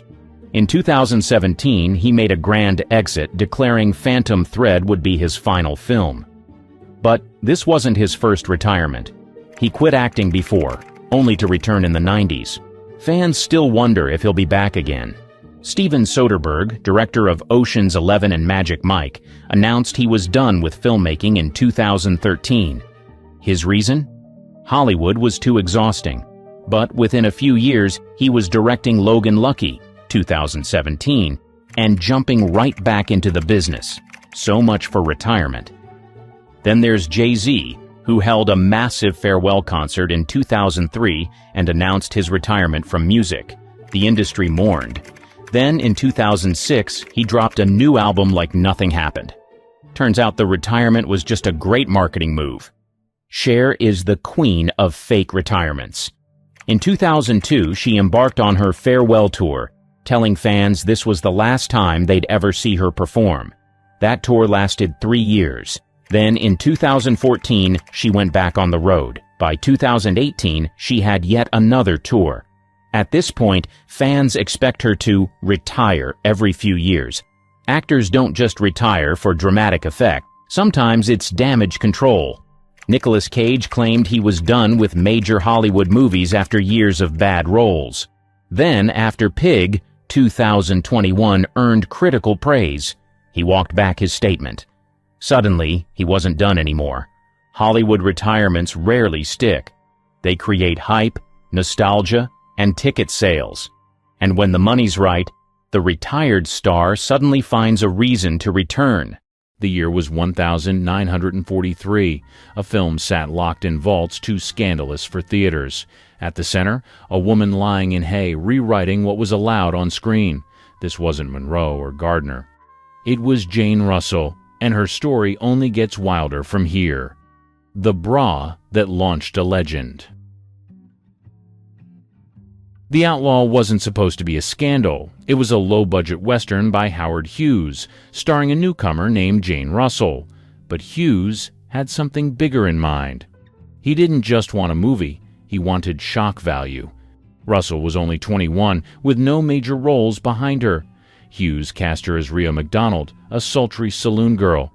During filming, he became obsessed with how her figure appeared on screen. Costumes didn't give him the look he wanted, so he built his own solution, a new kind of bra. Metal rods, wiring, and padding were sewn into a custom design meant to lift her bust unnaturally high. Hughes even filed a patent for it. Jane hated it. "That thing hurt like hell," she said years later. "I threw it in the trash and wore my own." Despite that, Hughes told the press she wore his invention. He wanted the story to spread, and it did. Then came the haystack photo. A publicity still showed Russell reclining in hay, blouse barely holding on. No moviegoers cared about the plot. They wanted to see that image. Theaters received angry letters. Religious groups protested. One censorship board called the photo morally dangerous. The production code refused to approve the movie. Hughes had a plan. He sent fake protest letters to theaters claiming outrage from concerned citizens. It worked. Curious crowds showed up in droves. The limited release in 1943 was chaos. In New York and Los Angeles, people lined up for blocks. In some cities, police were called to manage traffic. Chicago shut the film down mid-run. Jane Russell had barely opened her mouth on screen, but her image was already burned into American culture. The Outlaw didn't make her a star because of her acting. It made her a symbol of everything Hollywood was afraid to show. The full nationwide release didn't happen until 1946. By then, she didn't need it. She was already the most talked about woman in Hollywood. And she had done it without saying a word. Headlines, contracts, and control.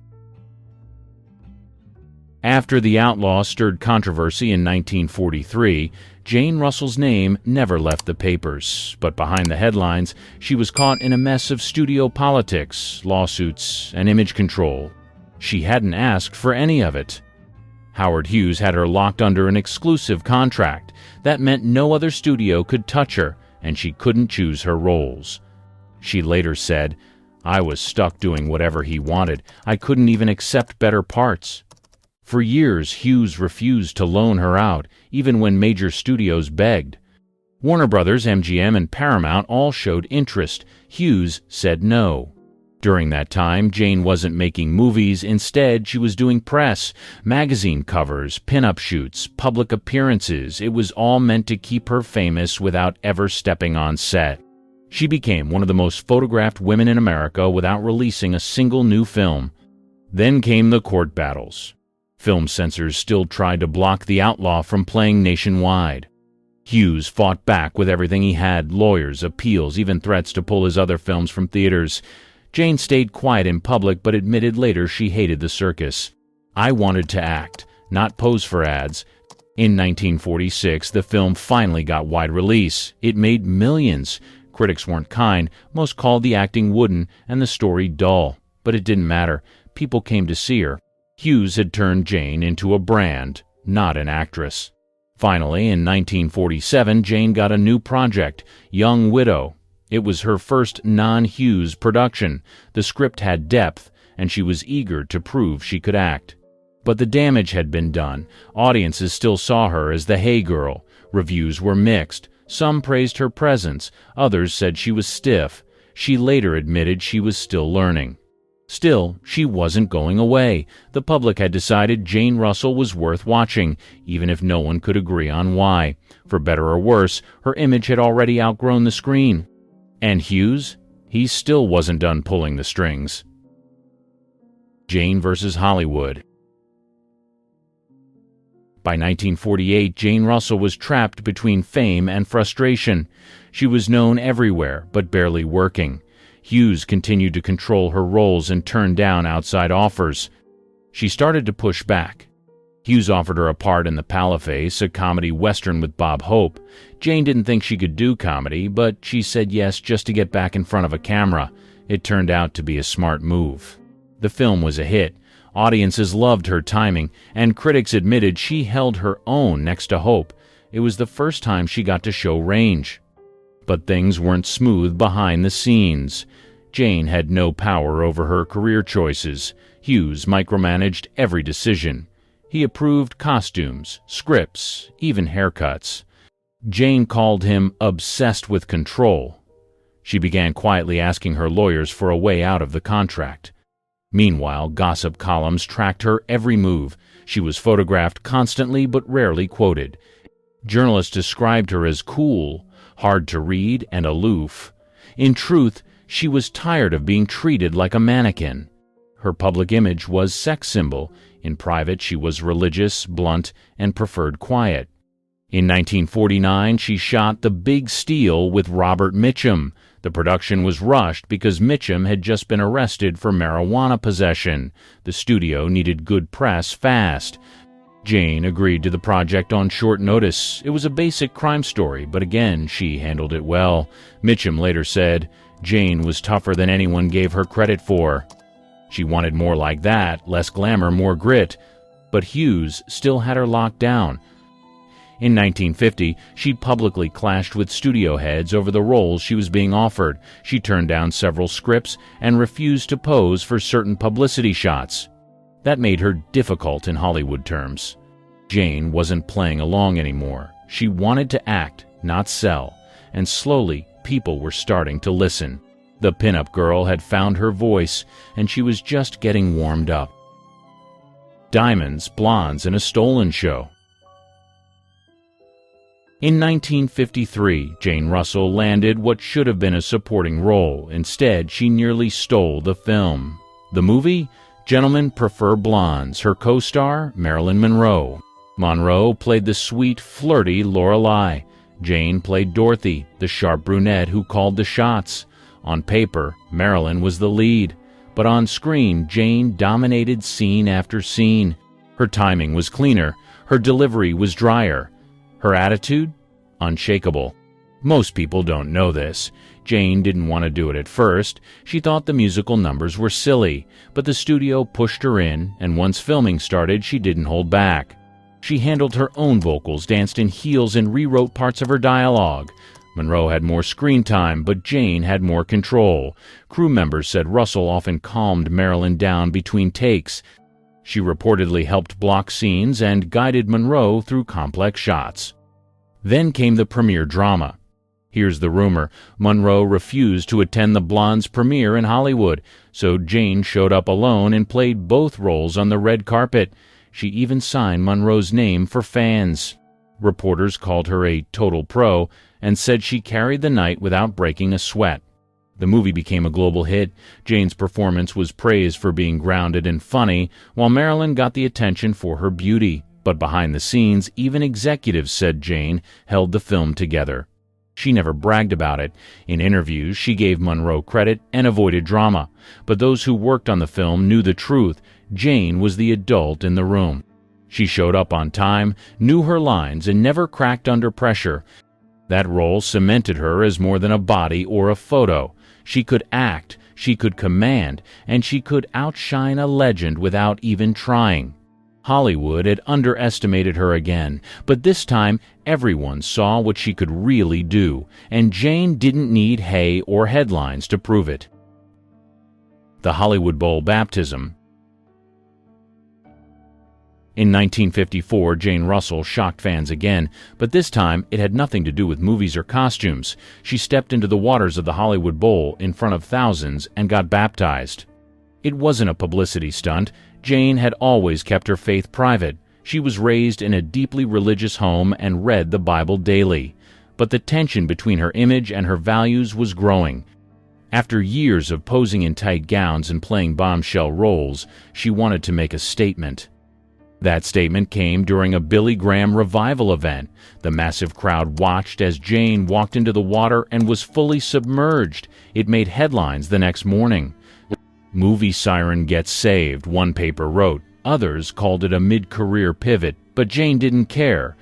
After that, she became more vocal about her beliefs. She gave interviews criticizing the moral direction of Hollywood.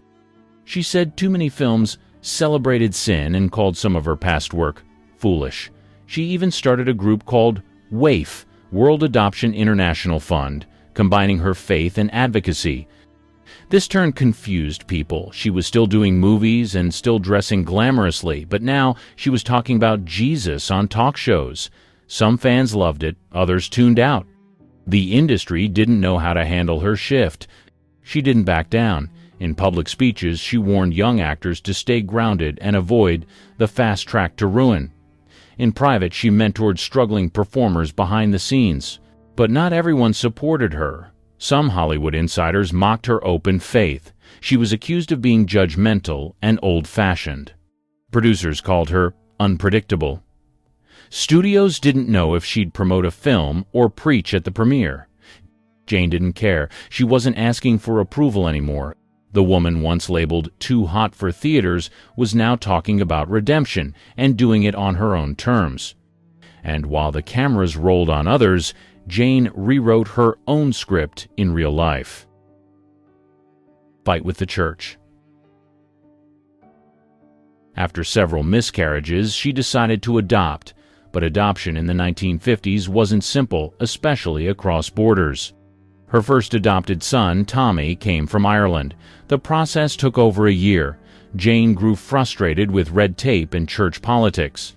She believed too many kids were stuck in orphanages while paperwork dragged on.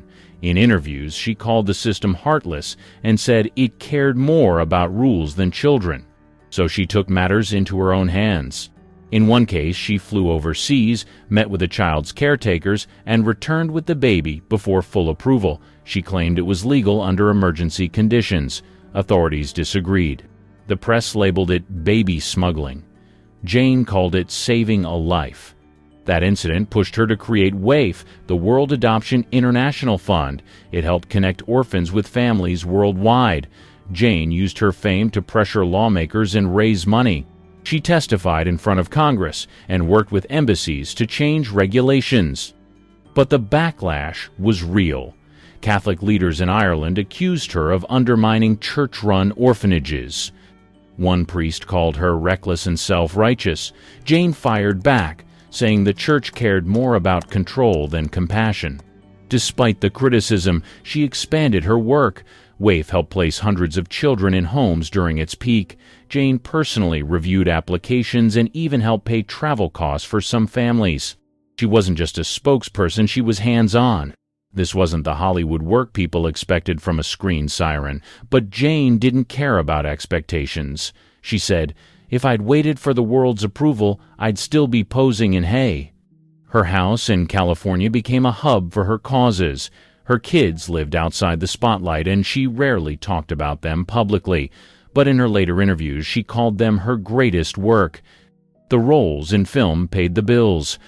The The work in adoption, she said, saved her soul. Russell versus feminism. In an era when women's liberation was gaining momentum, Jane took the opposite path, and she made sure everyone knew it. She called second-wave feminism a mess of angry women yelling about problems they created. In one 1,973 interview, she said, "I don't know what they're fighting for. I never had to fight for anything." That quote alone set off a storm. Talk show hosts loved booking her. She clashed with feminist guests and stood her ground, even when audiences booed. She argued that women already had power but were wasting it on resentment. "I've worked with men my whole life," she said. "I never needed to burn my bra to get respect." Her words drew backlash.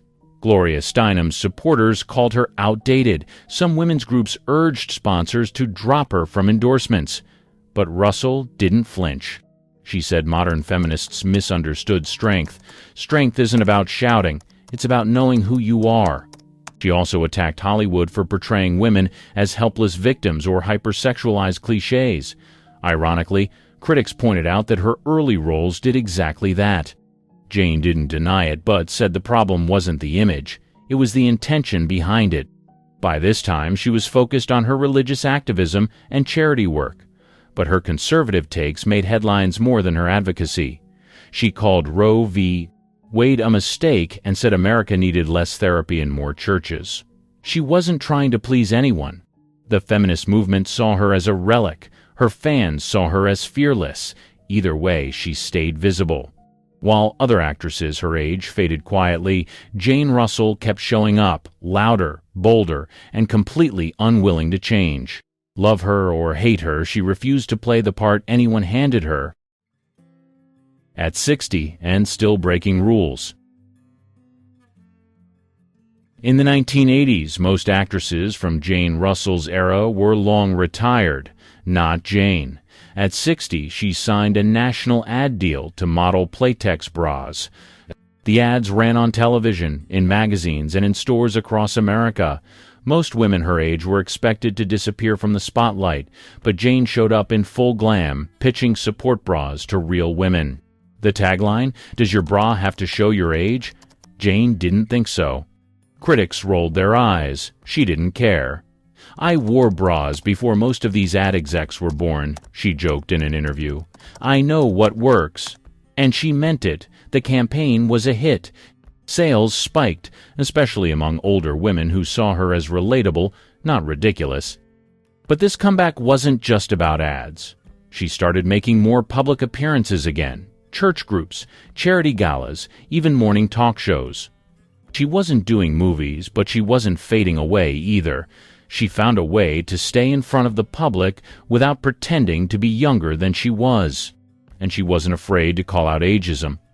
When a reporter asked if she'd consider a comeback film, she replied, "Sure, if they let me play a 60-year-old woman who acts like one." She also joked that it was the first time in her life people cared about her comfort more than her figure.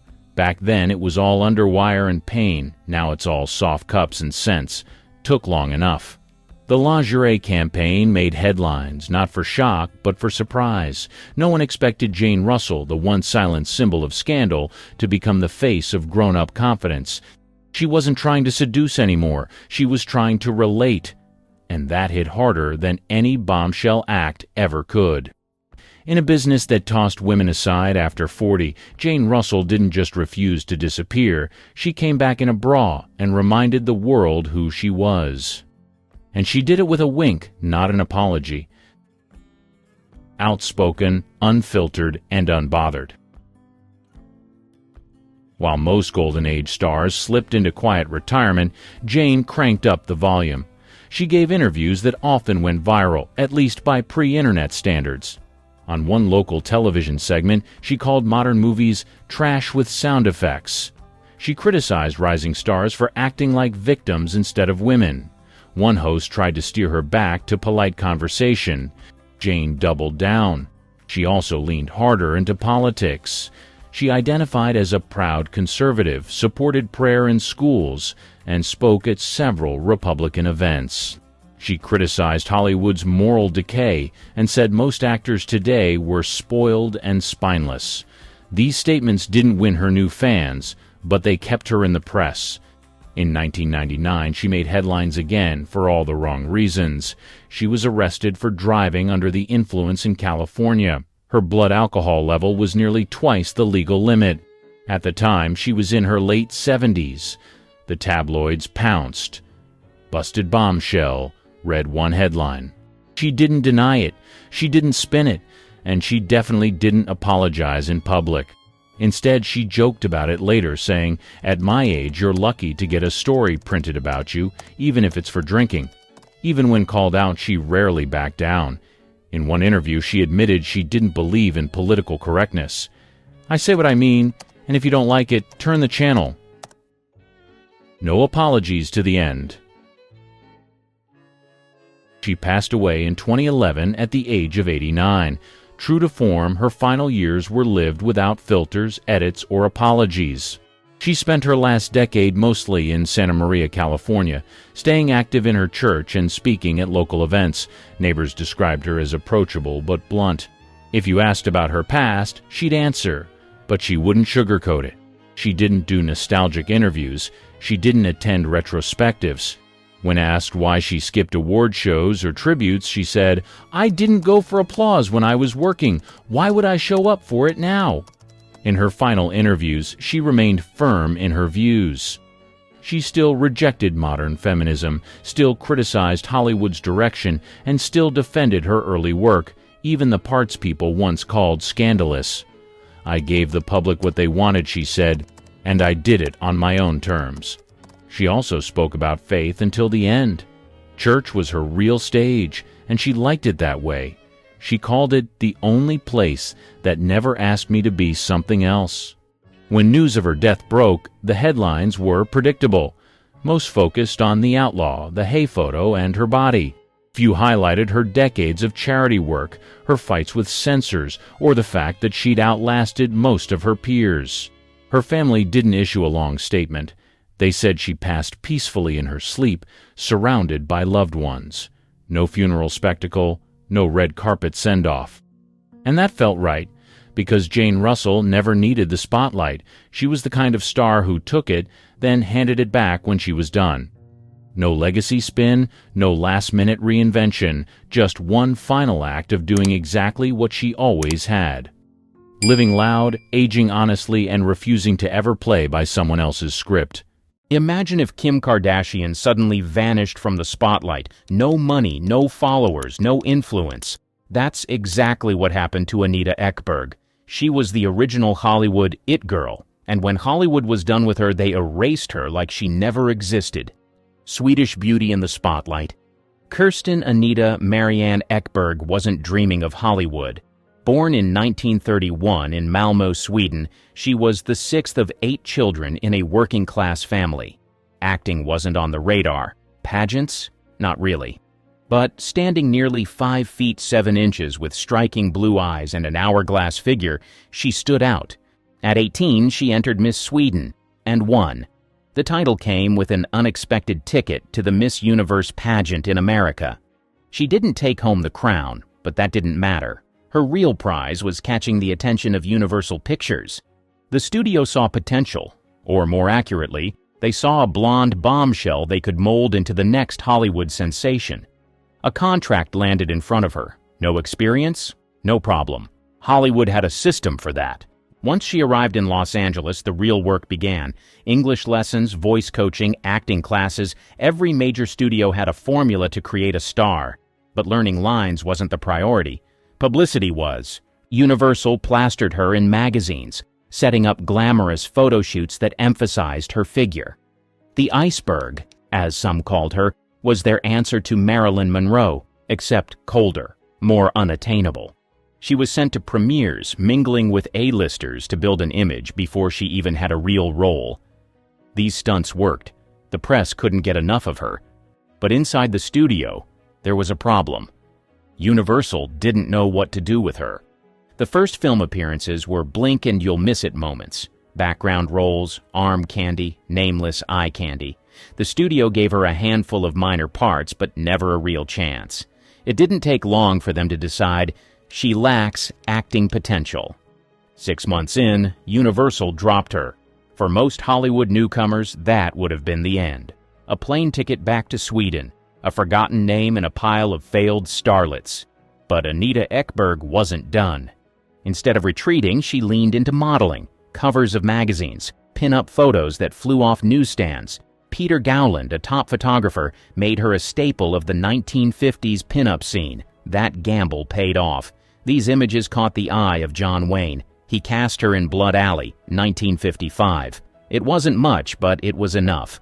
Suddenly, Hollywood took another look. Paramount Pictures came calling. This time, it wasn't just for press shots. Anita Ekberg was back in the game. Finding a place in Hollywood. Hollywood had rules. If you were a blonde bombshell in the 1950s, you had two paths. You could be the next Marilyn Monroe, or you could be forgotten. Anita Ekberg wasn't about to let the second one happen. After a brief role in Blood Alley, 1955, Paramount Pictures took a chance on her. They didn't see an actress. They saw an asset. Their mission? Sell her as Hollywood's next big thing. The studio had a formula for stardom. It wasn't about talent. It was about image. Ekberg was sent to glitzy Hollywood parties, strategically placed next to the biggest names in the business. Photo shoots were arranged, plastering her across fan magazines. Studio publicists fed stories to gossip columns, painting her as a dazzling newcomer. Everything was designed to make her a household name before she even had a real career. Ekberg was placed in big-budget films alongside major stars, not as the lead, but as the distraction. In War and Peace, 1956, she played a glamorous aristocrat opposite Audrey Hepburn and Henry Fonda. The film was a massive production, but Ekberg's role, pure decoration. Then came Hollywood or Bust, 1956, a comedy with Dean Martin and Jerry Lewis. The title was ironic, because for her, this was a make-or-break moment. She had the looks, the presence, but could she act? Studios weren't convinced. Critics weren't either. The press described her as decorative. The message was clear. She was there to be looked at, not taken seriously. Despite that, she wasn't going unnoticed. Famed columnist Walter Winchell called her the most perfectly constructed blonde ever. Directors kept casting her, but always in roles that didn't require depth. By the late 1950s, her on-screen image as a sex symbol started overshadowing her career. She was featured in countless pin-up spreads, labeled as one of Hollywood's most desirable women. Fans loved it. Casting agents? Not so much. Meanwhile, European actresses like Sophia Loren were proving their versatility. They played dramatic roles, showed range, and built lasting careers. Loren had been cast in challenging roles that showed depth, proving she was more than just a beauty. Ekberg, on the other hand, was still Hollywood's go-to exotic blonde. She tried breaking the mold, took roles in Paris Holiday, 1958, with Bob Hope, hoping comedy would give her a fresh start. But the industry had already made up its mind. She was a face, not a talent. By the late 1950s, her Hollywood career was stalling. Paramount had promoted her, used her, but never truly invested in her. She wasn't being offered the roles that made a career last. The industry was shifting. Studios were looking for more than just a pretty face. The new wave of actresses, Elizabeth Taylor, Shirley MacLaine, and even young newcomers like Jane Fonda, were proving they could be more than just beautiful. Ekberg, despite her fame, was being left behind. She was famous. But fame wasn't translating into respect. She needed something big, something to make Hollywood take her seriously. Then, in 1960, Federico Fellini called, everything was about to change. A career in limbo. By 1960, Hollywood had given up on Anita Ekberg. She was famous but not respected, glamorous but not essential. Then Federico Fellini saw something others didn't. The Italian director was preparing a film that would redefine cinema. La Dolce Vita wasn't a traditional Hollywood production. It was stylish, provocative, and unlike anything Ekberg had done before. Fellini didn't just want a blonde bombshell, he wanted an icon.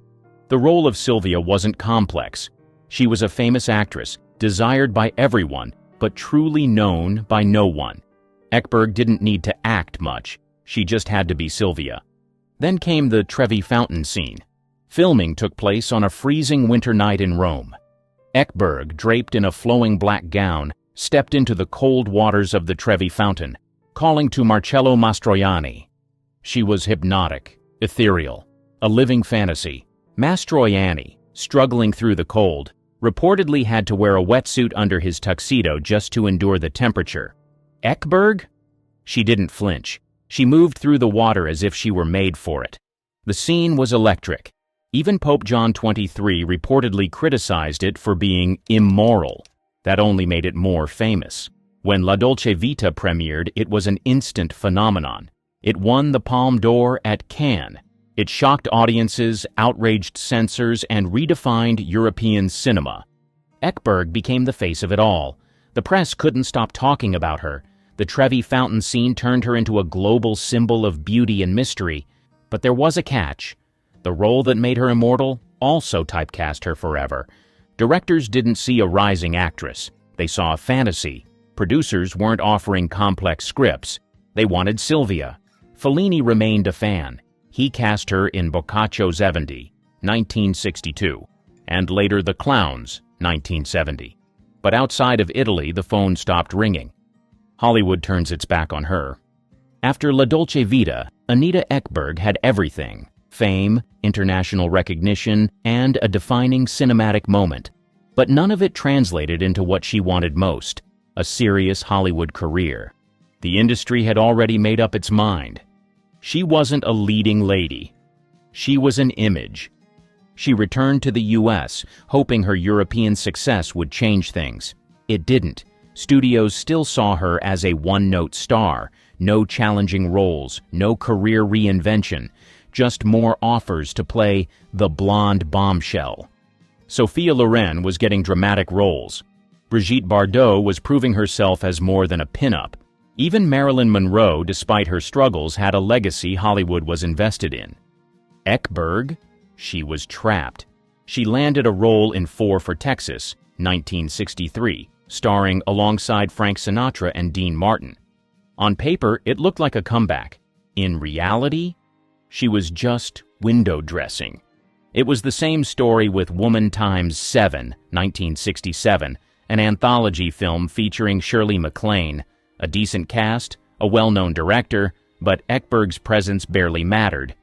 Meanwhile, Hollywood was changing. The 60s ushered in a new era. Sex symbols weren't enough anymore. Actresses had to be versatile. Studios wanted stars who could carry a film, not just decorate it. Younger faces were taking over. Jane Fonda, Faye Dunaway, Raquel Welch, actresses who blended beauty with depth. Ekberg was left behind. Hollywood had shut the door, and she never found a way to reopen it. A tumultuous love life. Anita Ekberg's name was in the press as much for her personal life as for her movies. The tabloids loved her.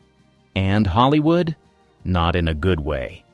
Her beauty made her irresistible to the world's most powerful men. Actors, singers, billionaires. She was linked to them all. The rumors started with Frank Sinatra. He had a thing for glamorous blondes, and she fit the bill. Were they serious? Probably not. But the press made sure everyone thought so. Then came Tyrone Power, one of Hollywood's biggest leading men. They were seen together just before he died suddenly in 1958. Whether they were truly involved is up for debate, but Ekberg's name was in every headline. Then there was Gianni Agnelli, the heir to the Fiat empire.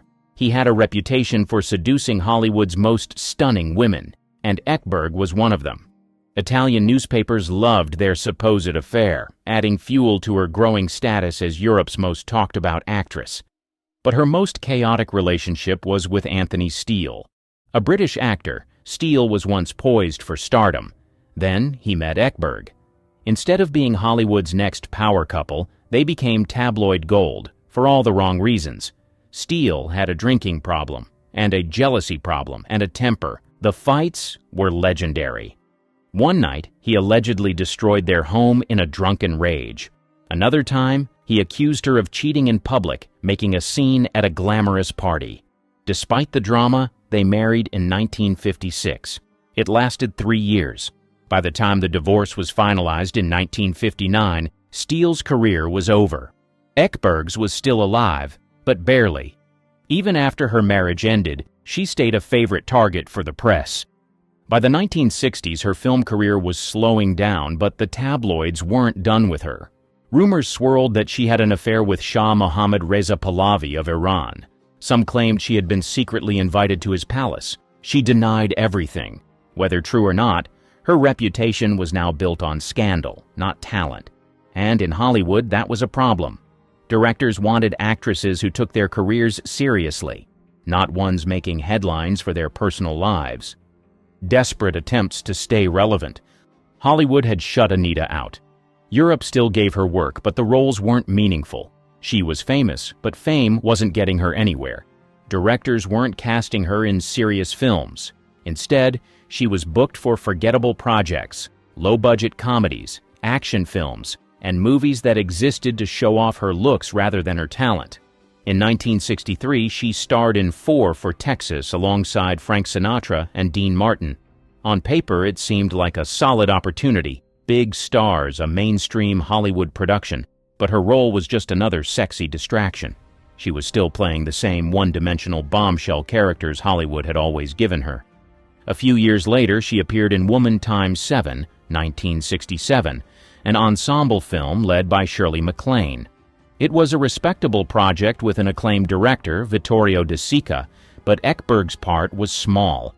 A decade earlier, she had been treated as a rising star. Now, she was barely making an impact. Meanwhile, the industry was moving on. Hollywood was no longer obsessed with glamorous European bombshells. The 1970s ushered in a new era of filmmaking, gritty, realistic, and socially conscious. Women like Jane Fonda, Faye Dunaway, and Ellen Burstyn were leading blockbusters, not just looking good in them. Ekberg was stuck in the past. Desperate to keep her career alive, she returned to Italy. It seemed like a smart move. After all, La Dolce Vita had made her an icon there, but even Italy wasn't the same anymore. The golden era of extravagant, glamorous European cinema was fading. Realism and political storytelling were taking over. Directors were casting women with depth and versatility, and Ekberg's name wasn't on the list. She reunited with Federico Fellini for The Clowns, 1970. It should have been a big deal. But the film wasn't a success, and Ekberg's role was minor. She was a shadow of what she once was. More minor European films followed. She worked steadily, but the films were low-budget and forgettable. By the 1980s, things were getting worse. The offers slowed to a trickle. When she did get cast, it was in B-movies. She appeared in low-quality Italian productions and forgettable roles that barely played outside of Europe. She had once been the face of European cinema. Now she was just a familiar name clinging to an industry that had moved on. By the 1990s, her film career was barely alive. There were no major directors calling, no starring roles, no career revival. Instead, she made random appearances in small projects, often playing exaggerated versions of herself, a guest spot on an Italian TV show, a cameo in a film few people watched. The glamour was gone. Even Federico Fellini, her biggest supporter, passed away in 1993. With him, the last real connection to her golden years was gone. It was clear her career was over, but instead of stepping away gracefully, she kept taking whatever she could get. A woman who had once worked with Hollywood's biggest names was now appearing in direct-to-video flops. By the time the 2000s arrived, the work had dried up completely. There were no big comebacks, no second chances, no reinvention. Ekberg had been one of the most famous women in the world. Now she was barely a footnote in Hollywood history. Financial ruin and personal hardships. For decades, she had lived like the fortune would never dry up. Lavish homes, extravagant shopping sprees, 5-star hotels, she never held back. Unlike other stars who invested wisely or built second careers, she spent without caution. She had never imagined a life where the film offers stopped. But they did. Hollywood had already abandoned her, and Europe was no longer paying her bills. By the 1990s, the financial trouble turned into a full-blown crisis. She had no steady income, no savings, and no fallback plan. Then came the Italian tax authorities. In 1999, she was accused of owing nearly $350,000 in unpaid taxes. She denied it, calling the claims exaggerated, but the legal battle dragged on for years. The penalties kept growing, the stress piled up. Whatever little money she had left was disappearing fast. Then, in 2004, disaster struck again. While she was away, burglars broke into her villa outside of Rome. They took everything: jewelry, furniture, valuables, even personal keepsakes from her Hollywood days. The few remnants of her once glamorous life were gone in an instant. She later claimed the thieves were people she trusted, maybe former employees, maybe old acquaintances. But by then, it didn't matter. The damage was done. With no career, no major assets, and no way to recover financially, she was forced to downsize her life completely. Her beloved villa, where she had lived for decades, was repossessed. She had no choice but to move into a modest home outside of Rome. The woman who had once graced magazine covers, red carpets, and exclusive parties was now struggling just to keep a roof over her head. But she never admitted defeat. Even when the press caught glimpses of her in later years, heavier, older, no longer the bombshell, she still carried herself like a star. She refused to beg for money, refused to sell her story to tabloids.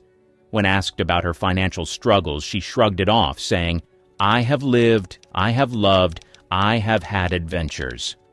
But behind closed doors, the reality was grim. Health problems were piling up: diabetes, arthritis, chronic pain. The years of indulgence and excess had caught up with her. By the late 2000s, she was barely able to walk. But she didn't want pity. She refused to ask for help, even when she needed it. Then, in 2011, disaster struck again. A bad fall left her with a fractured hip and femur. The injury ended her independence completely. She was now confined to a wheelchair, reliant on others for basic needs. Medical bills piled up, money was running out. In one of her final interviews, she admitted she had no family to rely on, no financial safety net. She was living in a modest care home outside Rome, surviving on a small pension. She had once ruled the silver screen. Now she was alone, forgotten, and barely getting by. The fall had taken her mobility, but Hollywood had taken everything else. How Hollywood forgot Anita Ekberg. Anita Ekberg's name was barely mentioned in Hollywood. Her face was still immortalized in La Dolce Vita, but the woman herself? She was forgotten. No industry tributes, no retrospectives, just a fading memory of a time when she had been everywhere. In 2011, after her crippling fall left her wheelchair-bound, she made one final plea for help. She reached out to the Fellini Foundation hoping for financial assistance. The response? Silence. The same industry that once paraded her around like a goddess had left her to fend for herself. Meanwhile, her contemporaries, Sophia Loren, Brigitte Bardot, even Marilyn Monroe's legacy, were still celebrated. Their films were studied, their careers honored. Ekberg? She had no such revival. On January 11, 2015, at 83 years old, she passed away in a small clinic in Italy. The cause? Complications from long-term illnesses. There was no Hollywood send-off, no major tributes, just a brief news cycle mention before the world moved on. Even in death, she was overshadowed. Her passing came days before the Oscars, an event where Hollywood celebrates itself. Not a single mention of her that night. The industry that once built her up had erased her like she was never there. Meanwhile, La Dolce Vita remained a cinematic masterpiece. The Trevi Fountain scene still graced film school lectures and pop culture discussions, but Ekberg's role in it was often reduced to a visual, not a performance. Critics credited Fellini for the scene's magic. Some argued Marcello Mastroianni's reaction was what made it work. Ekberg was just there. That's how Hollywood remembered her. Not as an actress, but as a beautiful image frozen in time. Unlike her peers, she never reinvented herself. Never became a producer, director, or industry powerhouse. She let Hollywood define her,